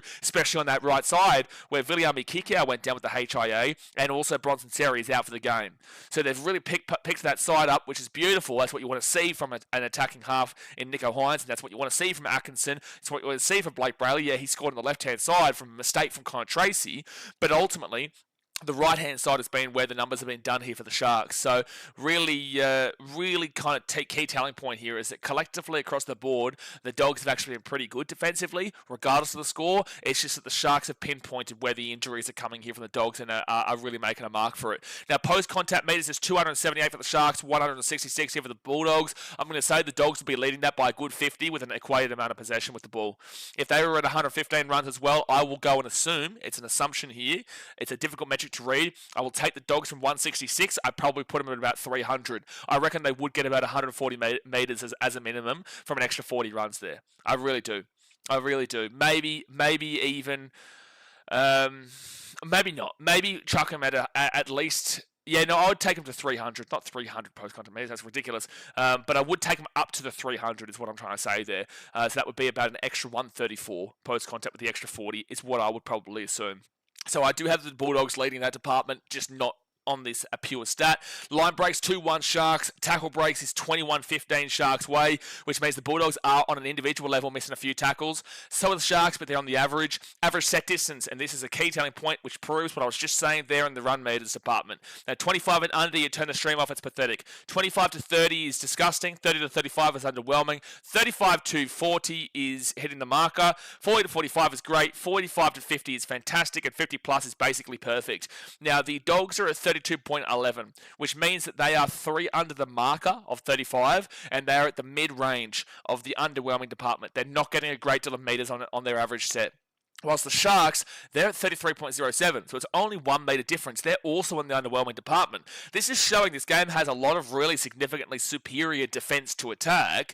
It's just the Sharks have been able to pinpoint those injuries realistically, which comes from smart play, smart rugby league IQ, but it is only 1 metre separating them in the average set distance, which really proves the point that the Sharks and Bulldogs are at a very similar level in regards to not getting to that 10 metres an average per run that you're looking for. Now, in regards to the average play the ball speed, 3.4 seconds for the Dogs. Bing bong, 3.4 seconds for the Sharks as well. Both the exact same, 3.39 and 3.3 to 3.39 is fast, 3.4 to 3.59 is average, 3.6 to 3.79 is slow, 3.8 and above is extremely slow.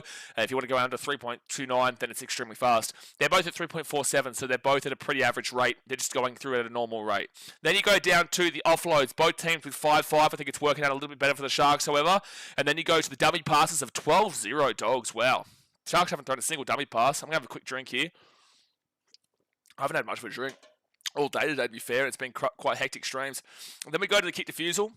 100% here for the Sharks, 0% for the Dogs. Effective tackle percentage. Individual stat, not a collective stat. Individual stat. So 85% below is disgusting, 85% to 88% is underwhelming, 88% to 90% is hitting the marker, and 90% and above is brilliant. Now, the Dogs are at 87.65%, so they're at the extreme high end of underwhelming. They're still in the underwhelming category, which is what we saw from their average set distance as well. So it is an underwhelming game here from the Dogs. 87.65% is not awful, but it's not great. They're at 213 tackles made for 21 missed tackles and 9 ineffective. An average amount of missed tackles is 15 to 17. They are at 21. They are 4 above the highest of the averages there. And then you go to the ineffective tackles. The average amount of ineffective tackles in a half is about 6 to 7. They are at 9. So that is 2 worse ineffective tackles than the highest of the average, and the missed tackles is 4 worse higher than the highest of the average. So the Dogs overall, that's why they're not hitting the mark. But there is a clear difference in regards to why the Sharks are still down in effective tackle percentage, despite the fact they have less missed tackles and less ineffective. They're at 86.23%, which is mid-range of underwhelming. That is a full 1.4% behind the Dogs. And you must be confused. But the reason is because 144 tackles made for the Sharks. They have made 70 less tackles than the Bulldogs at 213. Well, 69 if you want to be pedantic. 69 less tackles made for the Sharks than the Bulldogs, which is why the 15 is more significant. 15 to 17, they're probably at the Dogs or maybe just above the Dogs in missed tackles if they get the same amount of tackles made. So 15 missed tackles is, but on the 15 to 17 average, it is not great. It is average, but it just comes down to how many tackles made, which is how it's been so limited in regards to the percentage drop. And then you've got the ineffective tackles of 8, which is 1 extra than the 7, which is the higher of the two averages of 6-7. So 23 bad tackles in the first half to the Sharks, 30 bad tackles to the first half of the Dogs. Dogs have the better defensive effective tackle percentage on the basis they've made 70 more tackles. So I hope that makes sense to a lot of people. Now, in regards to negative play, here's the key telling point. Errors-wise, 4 and below is great. 5 to 6 is average. 7 and above is awful. Sharks with 5, that's average. It's not too awful, but it's average. It's at least on the lower of the average. Well, the Bulldogs are at 7. The Bulldogs have made 7 errors in this game. And I repeat, the last 4 weeks, they lost to the Roosters quite well by 13 plus. They then also lost to the Storm quite well, but Dogs gave it a crack at the very least. Then they also, I would consider quite well, but I understand the scoreline doesn't necessarily reflect that. Then you go down to the next game, which was the Panthers game, where they won, and they won well, but they didn't convince a great deal because the Panthers did give it a good go with 16 of the 17 players out, and then now they're into this game, and the error count is still kind of there. The error count is still kind of hanging around. So I am getting a little bit concerned and nervous at the Dogs going to the finals with this error count lingering towards this back end of the season. They're not beating well the teams. They're not actually beating full-strength teams that are in the top 8 with them. The Roosters top 8 team. The Storm are a top 8 team. I'm not including the Panthers game. You don't deserve to include the Panthers game. And I will include this game, the Sharks at 5th position. That's 3 games. In their last 3 games, they've lost all 3 games to those top 8 opposition. And if I even go back even further, let's quickly, while it's still half time here, if I even go back even further, so I'm not including the Panthers game. I refuse. So this game, they're down 18-0 to a 5th place team. The Storm game, they're down. They lost 20-14 to a 2nd place team. They lost 32-12 to the Roosters, who are the 8th place team. They beat the Warriors, so they're 3-1 there. They're 1-3. Sorry, they're 1-3. So they beat the Warriors 32-14, who is a 6th place team.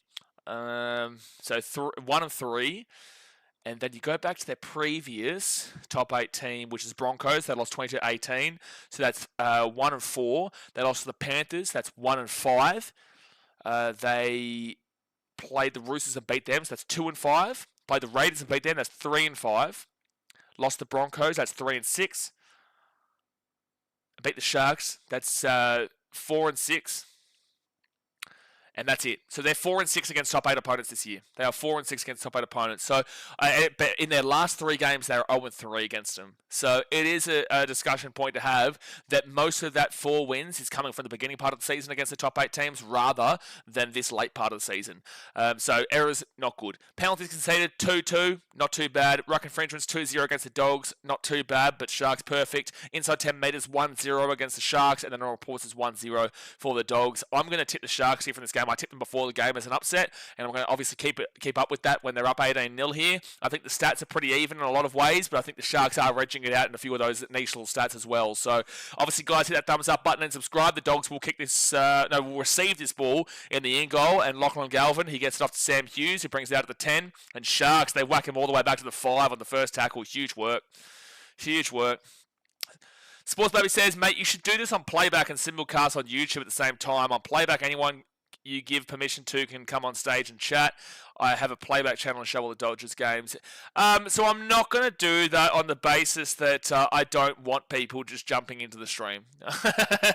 The way I stream my games, man, is very full on, just bang, bang, bang, bang, bang, bang, bang. I know the drill. I know the rhythm. We all know the rhythm by now. So that's why it's a bit kind of overwhelming when I have somebody else that I have to think about when they're talking and chat and commentary and game and other things. It's just a little bit difficult in the way that I do these streams. So I do know of playback. My good friend Hayes from Chicago Bulls the Shy Bulls podcast does do that for the Chicago Bulls and all that. But, yeah, no, it's not for me. Sean James says, land fishing using Galvin as bait does not work. Give him some time. Third tackle now for the Sharks at the 50. They've got the field position already. Tan says, I'm scared. What if the Sharks win by 82 points? Bronx will no longer be in the top 4. That is true. That is true. They did win by 82 points. I tell you what, though, Sharks fans would be spewing that the Storm threw it away because this would be obviously showing the Sharks would be a top 4 team and would be taking on the Raiders next week, but obviously not to be. Braden Hammond-Welly goes to Blake Brayley, and then Daniel Atkinson. He'll whack that ball up high into the air. Good chase from the Sharks. Connor Tracy gets it at the 5. First tackle. Sean James says, gentlemen, you always start the second half with 0 score in your head, but this is stretching it. This is stretching it against the top 5 defensive team. This is. But then again, I will also say the Titans were down 28 points to 12 at halftime in the last game, which is a 16-point deficit, and won the game 36 to 28. So anything can happen. But this is a bit of a better team than the Tigers, obviously. That's a penalty to the Bulldogs. That'll be a good start for him. Busy Critter says, geez, I just joined. I wonder what Lagan did this time. What did Lagan do? Oh, no, Lagan didn't do anything. It's just that Jay wanted to remind him that the Bulldogs are losing. Someone said the only man who could possibly be louder than me watching the rugby league. Yeah, and I'm in an apartment block here in Malaysia, mate, in Kuala Lumpur, so I wonder what they'd all be thinking. They would have no idea about rugby league. So they give it out the back of the Bailey Hayward, then off to Tupanua, and now Burton will be at the 40. This place, I'm saying, is amazing, though. You should see the view. Well, if you follow me on Instagram, you would have seen the view.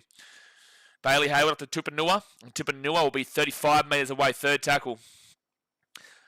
Ben says, this match is not raining either. That just goes to show that dogs might not just be bad in the wet, but dry weather too.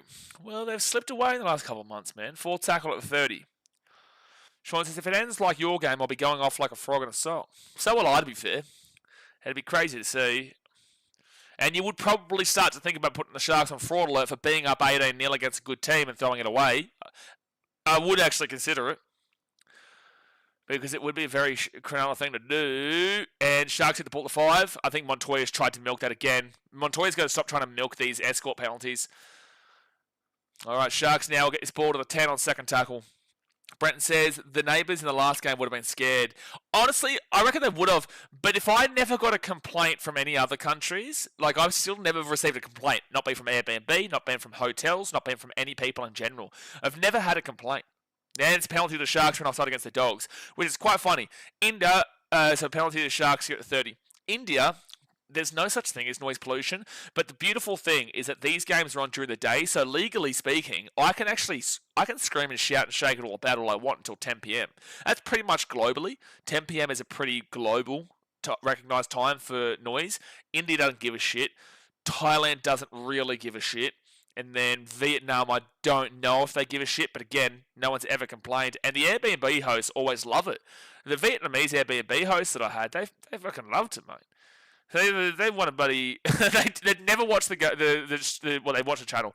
They'd never watched the game of rugby league before. They didn't care for rugby league. They didn't know rugby league, and they're asking for photos and stuff just because they can hear me. You know, it's hilarious. But India's always loud.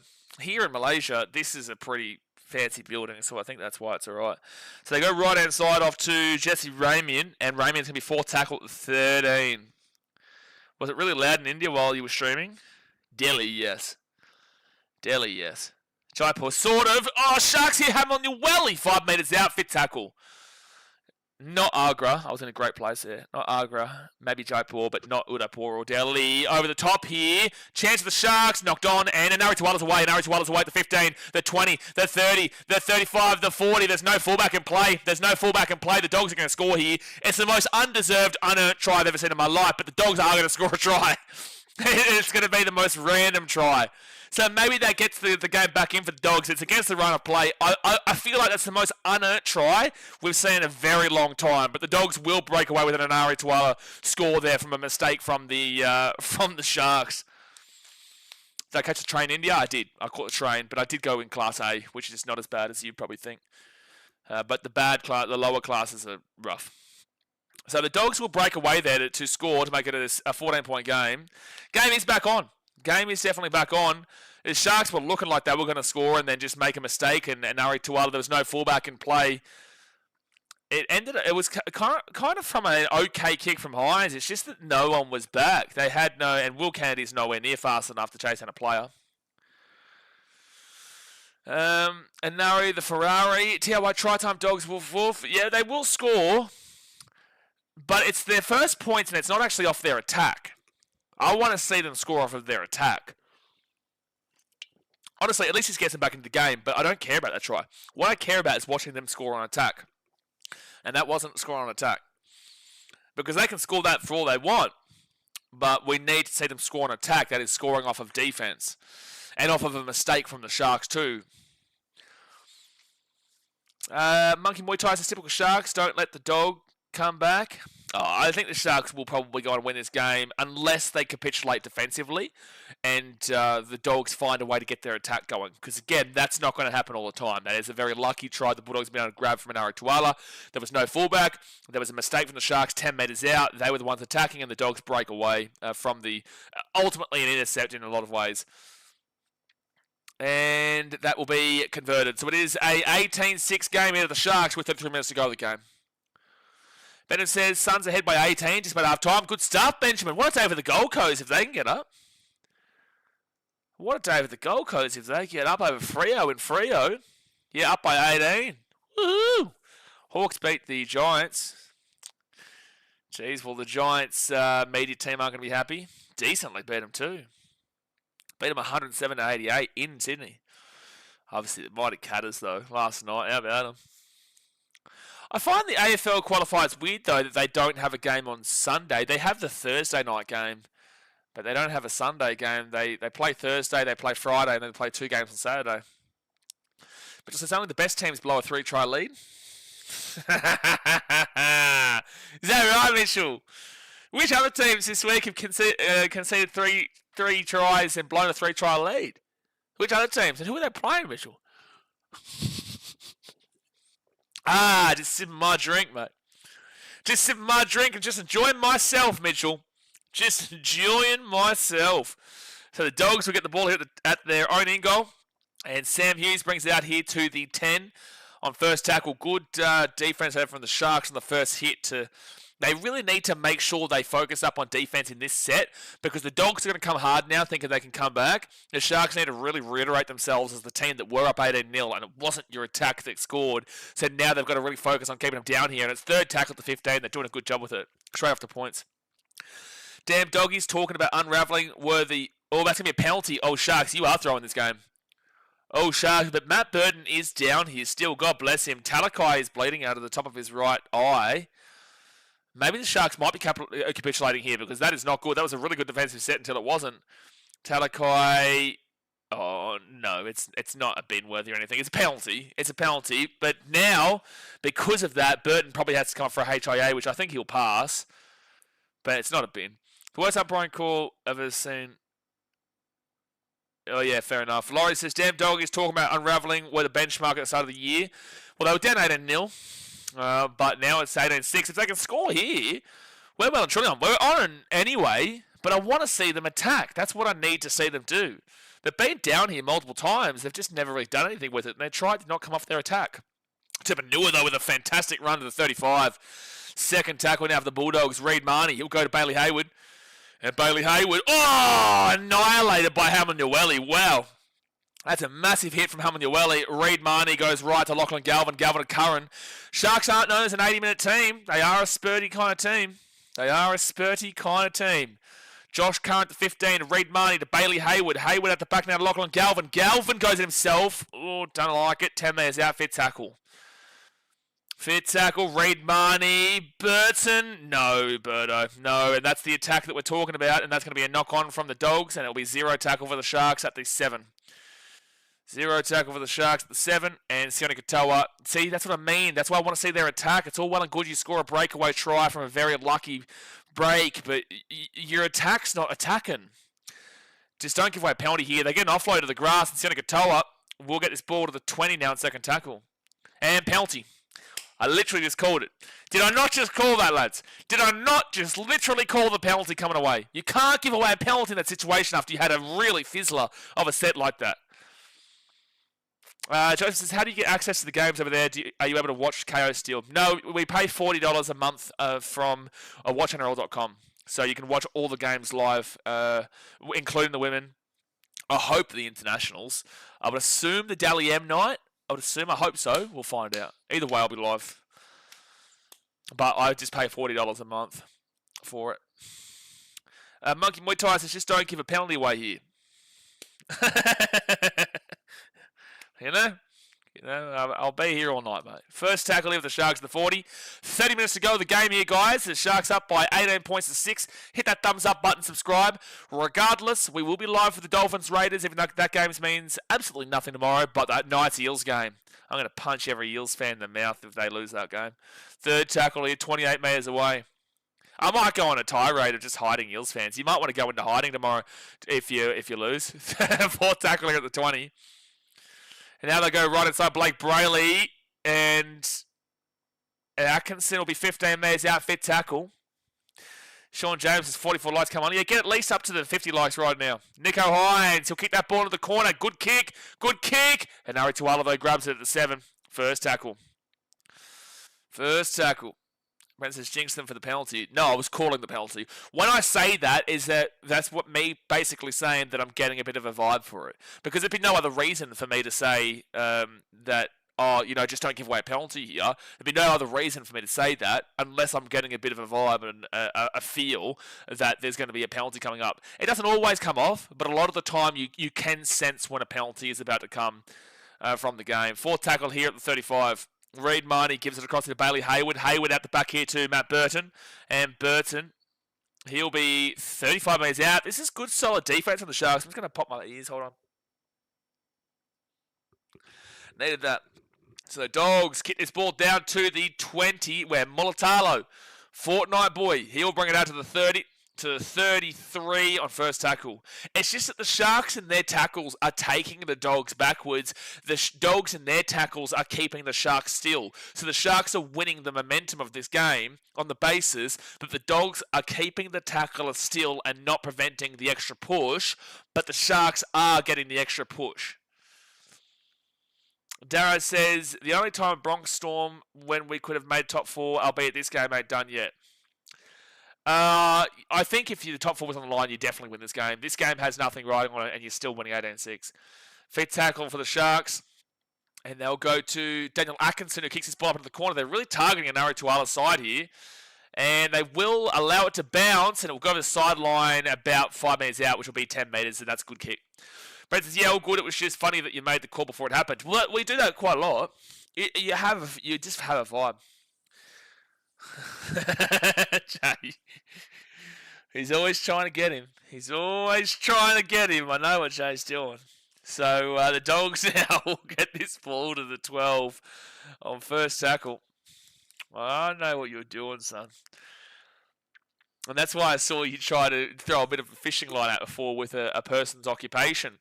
Third tackle for the Dogs. And the old Bankstown.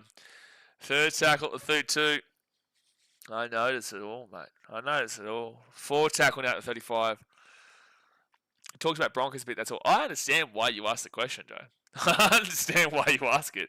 So that's going to go straight down to the 10, and you will see Sione Katoa bring this ball back out here to the 20. I'm really interested to see how Sione Katoa goes up either against Mark Nwanga Tawase or Daniel Tupou next week. It's going to be a very intriguing battle, not in a good way for Katoa. Dasmate says, what the hell, we've subbed down to 15s in, right? Well, I tipped the Sharks today, Daz. I did. I did expect a potential upset, and right now it's looking okay. And the Sharks, Mulatalo gets his ball to the 35 on third tackle. Brenton says, always knew Jay was a fisherman. Big fisherman, mate. That's why he goes down to the South China Sea all the time, mate. He's the one causing all the problems with Vietnam and Indonesia and Malaysia and all that, Japan. That's him. He's the one. Jay is the fisherman causing all those problems.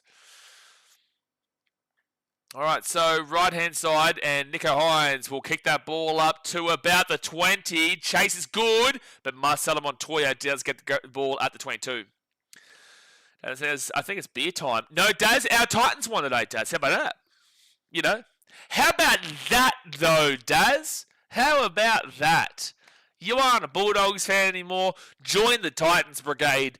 Minor premiers, going for our 18th straight premiership in a row. Oh, my gosh. Oh, my God. It's actually 19 straight premierships in a row, potentially. They get this ball out to Burton. Good offloads. Then off to Lachlan Galvin. Just join the Titans wagon. Daz, come on. Stop being silly. Nancy says, can you please show us the game? No. 4 tackle now for the Dogs at the 40. Get a job. They go to the right-hand side. Now Samuel Hughes will be 33 metres away from the line. Fit tackle. It is beer time every second of the day, though, Mitchell. But we do not encourage drinking here, but wink, wink, nudge, nudge. And Katoa, good grab. Maybe penalty tackle in there? No, it'll be fine. Nancy says, please. If you say please 3 times in a row and then say go Titans, I'll put the game on for you. How about that, Nancy? If you say please 3 times in a row and then say go Titans, we'll put the game on. Just for you, Nancy. Just for you.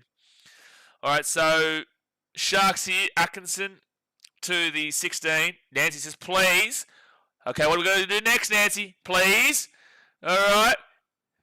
All right. Nancy, one more. Come on. You got one key part, up the Titans. No, I said go Titans. No, I said go Titans. You said up the Titans. You're done. I'm not putting the game on now, Nancy. I'm not doing it. Fit tackle here with the Sharks at the 30. You blew it. You blew it, Nancy. You blew it. I was going to put the game on just for you, and now you've blown it. Now Mitchell's timed him out. Nancy, it's illegal to put the games on live. It's illegal to put the games on live. I can't do it, broadcasting restrictions. I just wanted to have fun with you. Second tackle for the Dogs, and they'll beat the 50. But you did mess it up, Nancy. I was going to put the game on. I was going to risk everything. TI23 says Sharks are tied. I don't know what game you're watching, but I disagree. Could they lose this game? Still sure, but they don't look tired. Bulldogs probably look a little bit more tired, if anything. The Bulldogs haven't changed their game style, their gameplay all game. Night Rice's Bulldogs doctor is Ray Charles. Kickow is punch drunk right now. To be fair, you are right. You can clearly see that there is something up with Kickow. Fit tackle now. Fit tackle for the Doggy Woof Woof at the 25. Stephen Crichton will get the ball offloaded. Lachlan Galvin picks it up. It's fit tackle. He will still keep going. He will still keep going. He will still keep going. He will still keep going. He'll kick this ball to the corner, and he will kick it for a 7 tackle set. That is exactly what you don't do, Lachlan Galvin. Wow. Well, for fuck's sake, Nancy. I thought I literally just tried to help you out here, Nancy. She's saying go the Titans. No, I said go Titans. Nancy, it's illegal. I can't show you the game. We're joking around. Come on. Mary says, how are the Titans first in the lineup? Because this is a serious channel, Mary. Let's not be silly. Let's not be silly now. This is just a screenshot from the NRL.com. Let's not be silly. You're only as good as your last game, and the last team that won was the Titans. Am I wrong? You're only as good as your last game, and the last teams that played was Titans Tigers, and they won. Am I wrong? The answer is no. The only time I was ever wrong was never. So third tackle for the Sharks, and Hazleton will beat the 45. How is Nancy back? I just spat everywhere, Monkey Boy die. And out of the left-hand side, here we go. Mulatalo back on the inside. Shaggies will score. Well, how's that looking for Tide?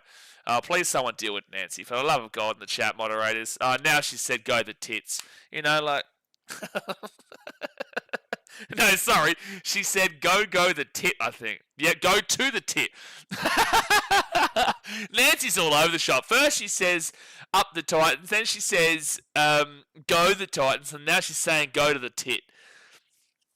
Listen, who's offering? But the Sharks, they will score. And Mulatalo back on the inside to, you name it, Daniel Atkinson with the try time, and I don't see the Doggies winning from here. And you know why? Because the Dogs have not scored a try on their attack all day today.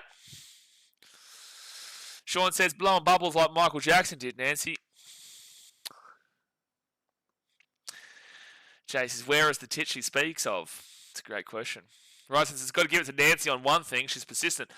Look, you're not wrong, Ryson. She is persistent. Just like that, T.I. Just like that. The Sharks have clearly been the better team here today. They just have been. And realistically, if you want to go purely on attack, it's 24-0. Purely. All right, well, Sharks, you've only got to get this kick to make an 18-point game and then score another 64 points straight. No, 64 points straight, and you're in the top 4. Nicho Hynes, if he gets his kick, he's actually equal 5th. Most points scored for the club. Mary says, dun, dun, dun. Up the Shaggies. Mate, I tell you, I tipped his underdogs. Nicho Hynes will get the kick. But then again, I did tip the Sharks to win the cup pre-season. And they've been on scam. They've been scamming, and they've been fraud alerting, and they've been, most importantly, if I haven't said this yet, scamming. But now they're not scamming. And they're not alerting to the old fraud. And they're not fraud alerting. So maybe they might be a sneaky. And I did say if there's going to be a spicy underdog in this finals, maybe it is the Sharks, who I thought would be better this year. They're doing all right now. Night Rider says, how did my Wans beat these Sharks? Because the Sharks at the time were... Your turn. What am I going to say? The Sharks at the time were... I'll give you the answer here, Night Rider. I'm going to wait for your comment specifically, Night Rider. What? If you don't get it right, you're getting timed out for 1 minute.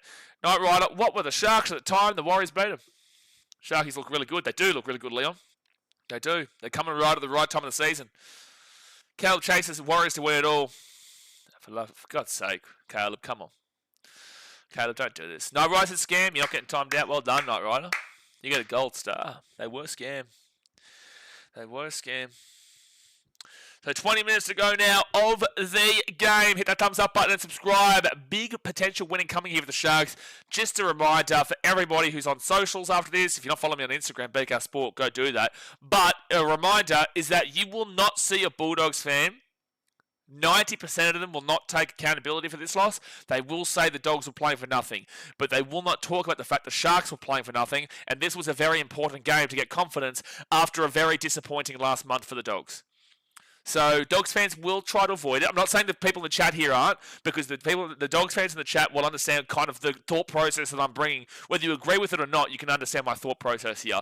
So I'm not saying the Dogs fans in the chat are going to think like this, but everyone else online, all Dogs fans online, aren't going to take accountability for this loss, because they will say that it meant nothing. So, and both teams it meant nothing for. William kick out. We'll get this ball out the back of the lock on Galvin. And now they'll be the 50 on 4 tackle. Mary says, who is David Anderson?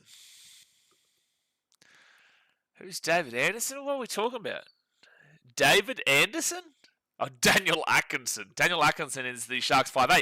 Mary, you just said you up the Sharks. You said go to Sharks. You don't even know you're 5'8". Atkinson has previously won you a game in Melbourne before. Last year or year before that, penalty Sharks. Penalty Sharks. Campbell says, Doggy's getting back-to-back bounced. I've been saying it maybe for 2 months.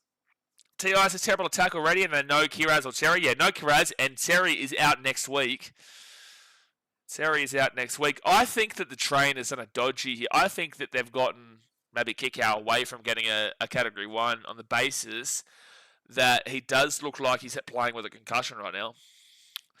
Max Watson says, what do you think the Sharks' best spine is? When they play like this, it really feels like a step back to go back to their usual spine. I don't know, mate. Blake Bradley's definitely their 9, and Will Candy's clearly their 1. But they've got to fit in Trindle, Hynes, and Atkinson into the halves, and they're going to go with Trindle in 6 and Hynes in 7. But this has worked well here today, and I spoke about this before the game started. When I spoke about it, I'd like to see Hynes and Atkinson together. We know how Hynes and Trindle works together. I would love to see Atkinson and Trindle go together to see who's got the best halves. 6 again for the Sharks at the 40. So first tackle, and Oregon Kafusi now 35 metres out. Pjanovic with the RSD. What's RSD? 500 RSD. What does that mean? RSD. What currency is that, Pjanovic? RSD currency. That is... Oh, that... Oh, no. It gave me Malaysia ringgit. Serbian dinar. Get around here. For the 500... I think that's Serbian dinar. It is Serbian. Thank you very much, Pjanovic. Just thanks for the great commentary. Appreciate it. Lots of love from Belgrade. Oh, I literally should have just read your comment. If I literally just had read your comment, Pjanovic, I would have known what it was. But I always get interested. Obviously, I'm a big traveller, as you know. So I appreciate you for the what was it called again? It was Serbian dinar. The old Serbian dinner. This is going to be Sharks challenge. They'll be successful. Dogs knock on. So, yeah, thank you very much, Pjanovic. Night Run says Broncos should bring back the black jersey for the finals. Don't know about that. Oh, here we go, Nancy. What we're going to say here. I think the Doggies are going to make it to the finals, but they're going to lose. Nancy, that's a bold statement. That is a very bold statement. The Dogs are going to make the finals? You sure? The Dogs. Dogs are going to make the finals. Shit, I don't know about that, Nancy. I don't know about that. I always thought that first and second, fourth, fifth, sixth, seventh, and eighth made the finals, and then they had a wild card between 9th and 10th. But apparently, the competition this year is allowing third place into the finals, which is just ridiculous. To be honest with you, ridiculous. Sean says when the Sharks play bad, they are literally bad. When they play good, they are literally the best team in the league. I agree, which is why I tipped them to win a comp this year. Pre-season, third tackle here, 8 metres out. So Blake Brayley, you'll go right-hand side off to Daniel Atkinson. Atkinson off to Nico Hines. Hines will be 10 metres away for tackle. Jelly says, I think the Raiders might get the minor premiership. Come on, Jelly Bean. This is a serious channel, mate. You can clearly see the Titans are in the minor premiership. Now, what are you doing? For God's sake, Jelly Bean. Nico Hines, short ball into the line. They'll be 3 metres out. Change over. Jelly Bean, sort yourself out. You can see the minor premiership right here. And the Raiders aren't even in the top 10, champion. Silly. Ben says, Nancy, I'm messing around. Max Watson says, did you have a look at the Retro Rugby League jersey survey? If you did, what were your top 3 kits? I haven't been able to check it out yet, but I have seen them post about it. Retro's a good bloke. Mitchell, knock on from the doggy, knock on from the woof woof. They're not woofing right now. Sean says, Nancy, I'm the pot smoker here. What are you doing? Alphonse says, the Broncos and Raiders finals. Oh, for God's sake. Never got Broncos. So now we'll just go screw ourselves with the Sharks. We'll just say the Storm are done. We'll say now it must be the Bulldogs are just completely done, despite the fact that they're still in third. We'll just say, Panthers, screw you. We'll just say, Roosters, despite your wins, you're awful. Don't talk to me about the Wires. But, like, outside of that, yeah, every team besides the Wires can win. The Sharks now 10 metres out. Broncos going to the finals. Unbelievable stuff, Mary. Unbelievable stuff. Hey, guys, just for any future comments about the top 8, I just want to confirm for you, the top 8 is locked up. 1, 2, 3, 4, 5, 6, 7, 8. Where they are on this table right now is done. That's it. That's it. We know who's in the finals, lads. That is it. Right there. If you want me to be pedantic for people who don't read the room, it's the Raiders in the top position. I'm joking. 4 tackled out to 5. Yes, Broncos going to the finals. Thank you, Mary. So left-hand side, Blake Brayley. They give it off to Daniel Atkinson. Kohler, better than Crichton, Dalium Centre. That's a time-outable offence, but I'm going to be graceful for the Night Rider. Brian Kelly, the best winger on the planet, though. That's what I'm thinking. Nico High at the end of the air. He's going to get Katoa coming through. I think it's a knock-on from the Sharks. No, it might be just a drop out here.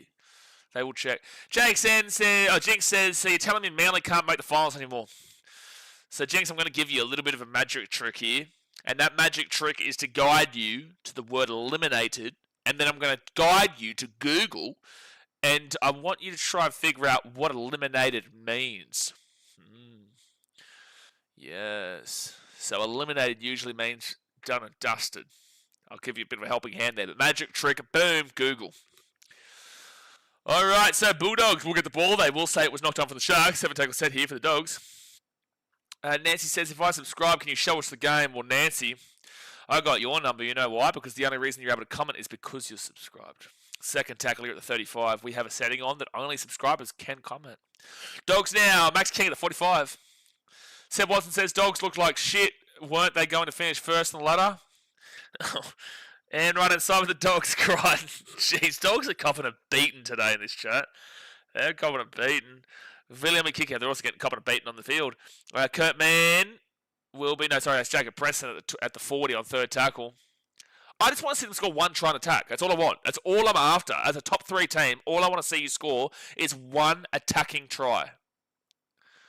And now Josh Curran, he'll be 23 metres out. Am I asking for too much, Dogs fans? Am I being unrealistic with your team? Please, Dogs fans, whether you agree, disagree, like or dislike, please, I want you to comment in the chat. Am I seeing your team incorrectly? Camp Brody says, what's a Google? Camp Brody, Brian Kelly might be the greatest winger of all time. Carter Gordon might be the greatest signing in the history of the planet. I'm never going to even acknowledge Regan Campbell-Gillard's existence at the Titans, but I will say Kieran Foran might be the greatest player of all time. He's definitely winning the Dally M this year. And if you even want to have a discussion about Cooper Bye, I'll refuse to have it because I'm not worthy of how good that discussion is. I'm not worthy to talk about how good Cooper Bye is. I'm not worthy, Cam Brody. I'm not worthy. It actually makes me sick. I'm bringing his name up because he's too good for me to talk about. It makes me sick. He's too good for me to talk about. So the Sharks are going to kick this ball down here to the Dogs, the 18. Knight Rider says, Carter Gordon, oh yeah, how'd he go? Very good.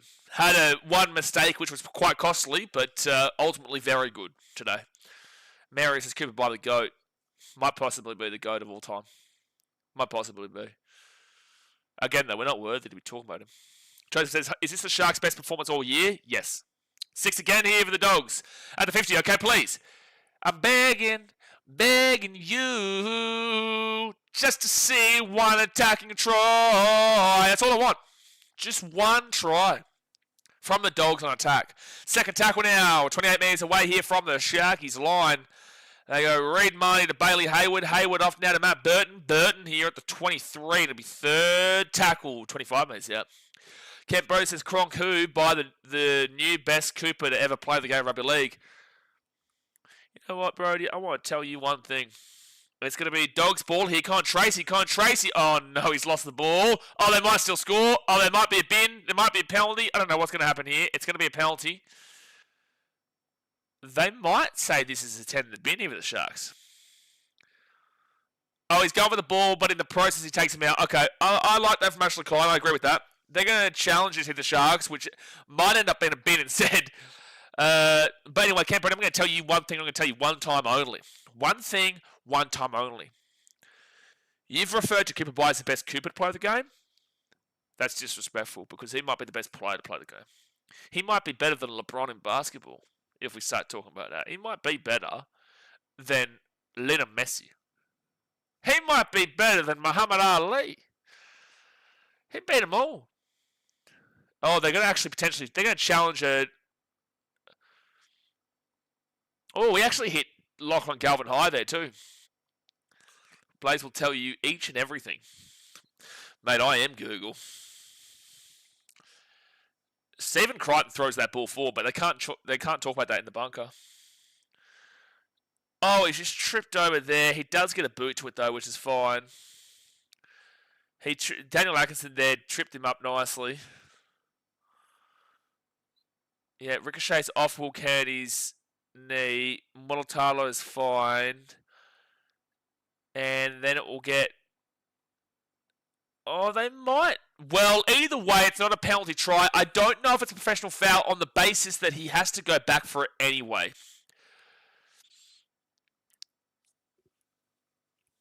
I think this is going to be interesting to see what they call here. I don't think this is a bin because Anari is having to go backwards for the ball anyway. He's misjudged the ball bounce. And there is Molotalo there. I can't see it being a penalty try. I don't know if it's a bin.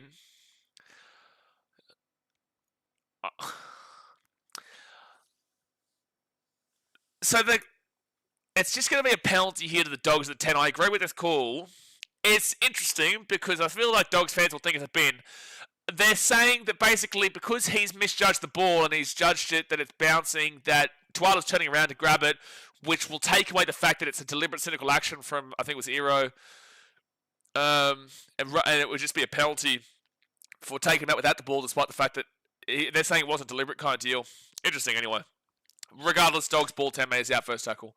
Laurie says that was good, brother. Malaysian karaoke. Mate, I'm bloody unbelievable. Now, if you're talking karaoke, Thailand is like the king of karaoke, or South Korea. Those places love their karaoke. And I mean, they're obsessed with it. Joe says, what about the knock-on? Well, why would you go back for a Sharks knock-on at the 30 when it's a penalty with the Dogs at the 5? Why would you go? Sam says, hi from Ormond the Goldie. Get her in a Goldie. What a day for the Gold Coast today. I think hopefully the Suns are still winning. Stephen Crichton, 4 tackle. I'll read your comment in a second. Just let me read this set. But how good the Gold Coast this week. Oh my gosh, Titans on fire. 4 tackle, 15 out. Lachlan Galvin, Bailey Hayward, Josh Curran, 5th tackle at the 10. Just one try and attack, Dog. That's all I've been asking. All I've been asking all game. 70 minutes in. That's all I've been asking. I've been asking this for 70 minutes. Just want to see one attack and try. Here we go. Here we go. Oh, it's a dropout. They still can't do it. 10 minutes to go the game, guys. Hit that thumbs up button and subscribe. So, where was the comment? Where was it? Sam said, did the Broncos stick with the current team or bring back Reynolds, Mam, and Shibasaki? You absolutely bring back Shibasaki. You kind of have to, Sam. Like, it would be so... I understand the Broncos have been better with what they've been doing recently. They've still been giving up points besides that game against the weakened Storm team. Not a weakened Storm team, but also lost Jerome Hughes, had no Harry Grant, all that kind of stuff, right? Point is that I feel like they have to. Suns are killing Freo, Joseph. Mate, into the second week of the finals, hopefully. Look at Gold Coast on fire. You can't stop a Gold Coast. You can't stop them. Gold Coast win the minor premiership in the NRL. Sunny's going through to the second week of the finals. Can't stop them. It's going to break my heart to see Geelong and Suns play in a prelim if it happens. It would break my heart to see that. It would break my heart. Lachlan Galvin and Stephen Crichton at the 20. As a Broncos fans, what would you do? I ask you that question. I'm not a Broncos fan. As a Broncos fan or Broncos fans, what would you do? I feel like you have to bring back Reynolds. You have to bring back Ezra Mam, and you have to bring back Shibasaki. I definitely think Shibasaki, for sure. I can understand the conversation in regards to Ezra Mam and Adam Reynolds, but I also think 1,000,000,000% you have to bring him back. Olivia says, if the Eels win tomorrow, what will you do? I'll tell you what I will do if the Eels don't win tomorrow, Olivia. And that's block every Eels fan on this channel, plus also uppercut Entertain House. That's what will happen. If the Eels win, if they win by a field goal, I tell you what, if the Eels made me suffer through an extra time golden point field goal, I hate that club for the rest of eternity. If they drew, because the Knights would still avoid the spoon with a draw. If they drew, done with them. Canberra says, there comes a time when a man must choose between his city and his team. Well, no, I'd get around the Suns. I would. I've seen Geelong win, mate. I've seen Geelong win. I'd get around the Suns. Oh, bit of a biffo. No, Burton. You don't want to see injury there. Oh, Burton's down in back play. God bless him, dude. You don't want to see that. And the Bulldogs will get the ball. Colin Tracy at the 20. Brings it out to the 25 to 30. He's still injured in back play, Burton. Oh, no, it's his shoulder. Oh, no, that is not what you want to see, Dogs fans. The season is coming to Gutser. Lost 3 important games in the last month, all to very big opposition, and now you may be losing Matt Burton. You've already lost Seri for next week against the Storm. Kickout should be playing, but Matt Burton, and also Kiraz not playing, but Matt Burton has gone down injured in the back play, and he's grabbing his shoulder. You can see that it's clearly hanging a little bit. If I'm the Dogs, you take him off now. Who gives a shit? You're going to lose this game. You're down 24-6. There's no point to keeping him on the field. There's no point. Mary says, yeah, Doggies can't win the comp. No, well, that's not true. But the Sharks will get the ball at the 20, and Will Candy now to the 25. First tackle. Now, Bulldogs don't go on and scam Alpha, but they're definitely well and truly deserving of going straight, maintaining the old fraud alert, son. Big old fraud alert. By the way, we're super close to 37,000 subscribers, guys. We're super close. So if you haven't already, smack it in. We'll get there tomorrow regardless. We've already gone up basically like 100 subscribers today, which is cool. Albert says, Bulldogs scam alert. Ryson says, Hetherington and bring back Thaiday in the halves, please, Broncos. Yeah, I like it. Maybe Corey Oates into the halfback. And maybe Scotty Minto. That's what I'm thinking. But chuck Scotty Minto in the front row. And now they'll kick this into the corner where the Dogs will pick up at the 15. Sam says, I think Reynolds is an injury concern and could take up space on the bench to cover him. Shibasaki, yes, and Mam is being inconsistent. I don't believe Mam should even be there, but like regardless of that fact, I don't think that it's possible to say to Reynolds that he's not going to play 7. I don't think it's possible, and I don't think Madge will do that. But I can understand the conversation. Camp Brody says, tell you what, Sharks vs Roosters next week might be an all-time finals match at the rate those clubs are playing right now. Yes, but I think Sharks win on the basis that the Roosters, they have been awful in first halves, and second halves they've come over the top of teams, whilst the Sharks, whilst not being an 80-minute team, are more of an 80-minute team than the Roosters. And if the Roosters played anyone but the Rabbitohs in that first half last night, Crichton taking out the 45, fit tackle, they played anyone but the Rabbitohs last night, the Roosters would have been down 20 points. Heard it here first. Yeah, Tallis in the wing's not bad. Lachlan Galvin kicks that ball directly sideways, and Dogs drop the ball. So now Sharkies will get it out to 30 on 0 tackles. Sione Katoa. Well, good win here for Cronulla, lads. Sione Katoa keeps going here. He's at the 40. Dogs, can you make a tackle? Oh my gosh, he's still going at the 45. This is Sione Katoa. What are you doing? Carrigan at fullback. No. You put Petro 70 cents a litre, Petro 7 Seaver in the fullback. What are you doing putting Carrigan there? Petro 7 Seaver is a guarantee for the fullback. Sean says Sharks and Broncos looking more scary than Raiders and Storm, honestly. That is not true. That is not true. Lad, the Raiders have lost 4 games all season. Out of 24 games, they've lost 4. And look, tomorrow they probably lose to the Dolphins, but and that makes it 5, but they're not playing anyone in their roster. How on earth is anyone saying the Sharks and Broncos look more dangerous than the Raiders? I said the Sharks win the comp pre-season. I think the Raiders from here win the comp, but I can understand why people would be nervous about them, but that's not based off of what you've seen. That would just be based off of finals and experience. I wouldn't say the Raiders have shown anything based off of what you've seen. And Sharks get this ball through. Colin Tracy will get the ball to 5. Raiders also beat the Broncos pretty comfortably early in the season. They did. Levy says, Billy Walters, the Dally M 5'8" of the year, deserves a play. That's not Kieran Foran. Olivia, have a word yourself. That's not Kieran Foran. Laurie says, from the final 8, which player it plays... Oh, English, Laurie, come on. Which player it plays, Laurie? Is this what we're doing? You doing this to me? From the final 8, which player it players would you want to trade to the Titans 2026, please? Okay, I'll go Panthers. I'll go Nathan Cleary. Okay, I'll go Storm. I'll go Harry Grant.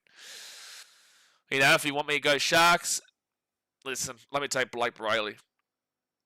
Even though I think Sam Verrills has been pretty decent through most of the season. Stephen Crichton, oh my gosh, they've been locking him down really well.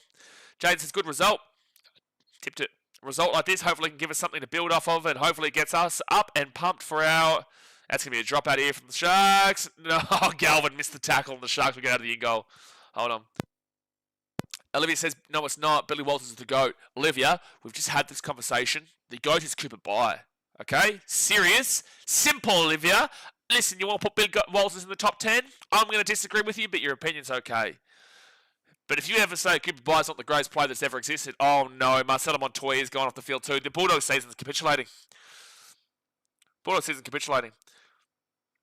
They are losing players like, oh no, Marcelo Montoya's done for the season.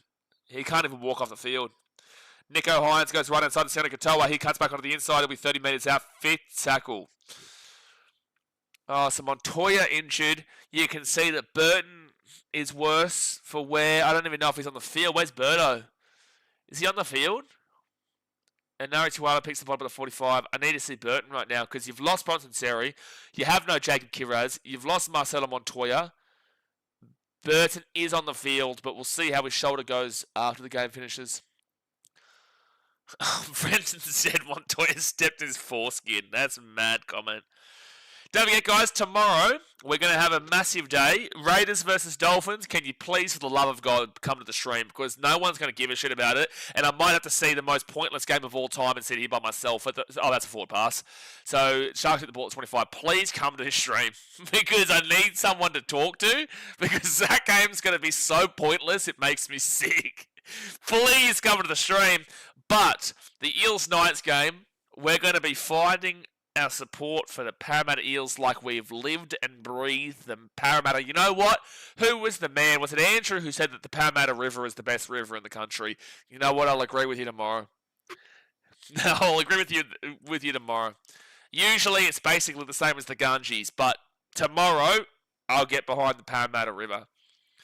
Sam says, go the Eels. Mate, if the Eels lose, I'm blocking every Eels fan on the planet. Sam says, congrats to the Titans tonight. Love your reaction to that game. Awesome commentary. Appreciate you, man. We do our best. Like, Titans games can go one of two ways, right? You're either going to see an extremely passionate, positive commentary like that. Then again, you got both worlds, because first half it was very negative. Second half it was extremely positive. I can't control myself during Titans games. You guys know this. So it's always a different commentary style. But then we come back to these games and we're a lot more kind of just talking in general. Laurie says, Brenton, yep, Bulldogs got circumcised tonight for real. Oh, jeez. Second day with the Sharks, 35. Same old year. Thank God. I need someone. I need anybody to get me through that Dolphins and Raiders game. I do think the Dolphins still win 13 plus, though. I do think they'll win by a lot. Titans women are playing around that Dolphins Raiders game. Right, Sam, don't leave me here, mate. Please. Please. Joseph says, Hines won't be playing next week. Been put on report twice this game. Has he really? And Dogs at the ball at 15. 19 seconds to go. What a big win here for Cronulla. What a big win here for Cronulla. No disrespect, but given the Knights' points differential as it sits is 244, they probably deserve the wooden spoon. At least the Titans have been competitive in the last couple of weeks, the Knights. All Crichton's away here, and he's still going now at the 45. 3 seconds to go here. Look, you're right, but I've said for the last, 2 months, is that a penalty? No, it's just game over.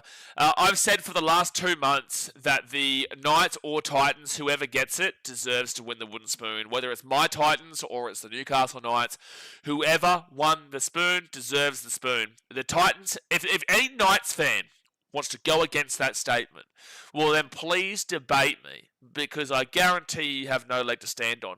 The Knights have a minus 244 points differential. The Titans have a minus 199 points differential. So the points differential is better for the Titans. The Titans have beaten the Knights both times this year, right? They've beaten them both times this year. And also the Knights have been giving up points like crazy recently. Same with the Titans. But overall, if the Titans get the spoon, I'm content.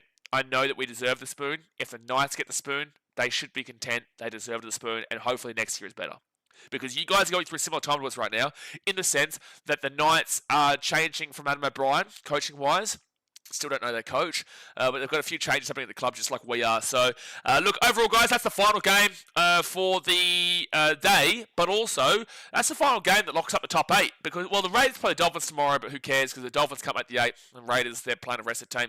But Raiders will play Broncos at GIO Stadium in Canberra next week. Storm will play the Bulldogs in Melbourne. Both of those games will be double chances. Whoever wins goes through the preliminary final. Whoever loses will go through the second week to play the winners of Sharks versus Roosters. Whoever wins that game will go through the second week. Whoever loses is out. That's at Cronulla. And the Warriors will be playing at home in New Zealand to the Panthers. And whoever wins that game goes through to play one of the losers of the first week from the Raiders, Storm, Bulldogs, and Broncos. And the loser is Gonski. But there we go, guys.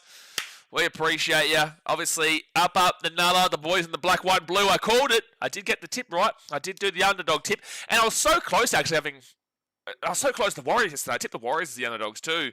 But a bit of controversy hit that game as per usual with Wires games. But like I said, I appreciate you. Thumbs up, subscribe. We'll see you tomorrow for Raiders Dolphins. But then also Eels versus Knights. Thanks for watching. Catch you later. Titans win the comp. See ya. Eels fans, I'm blocking you tomorrow if you lose. I'll block you. I'm blocking Mitchell Moses too, actually. I'll block him for sure.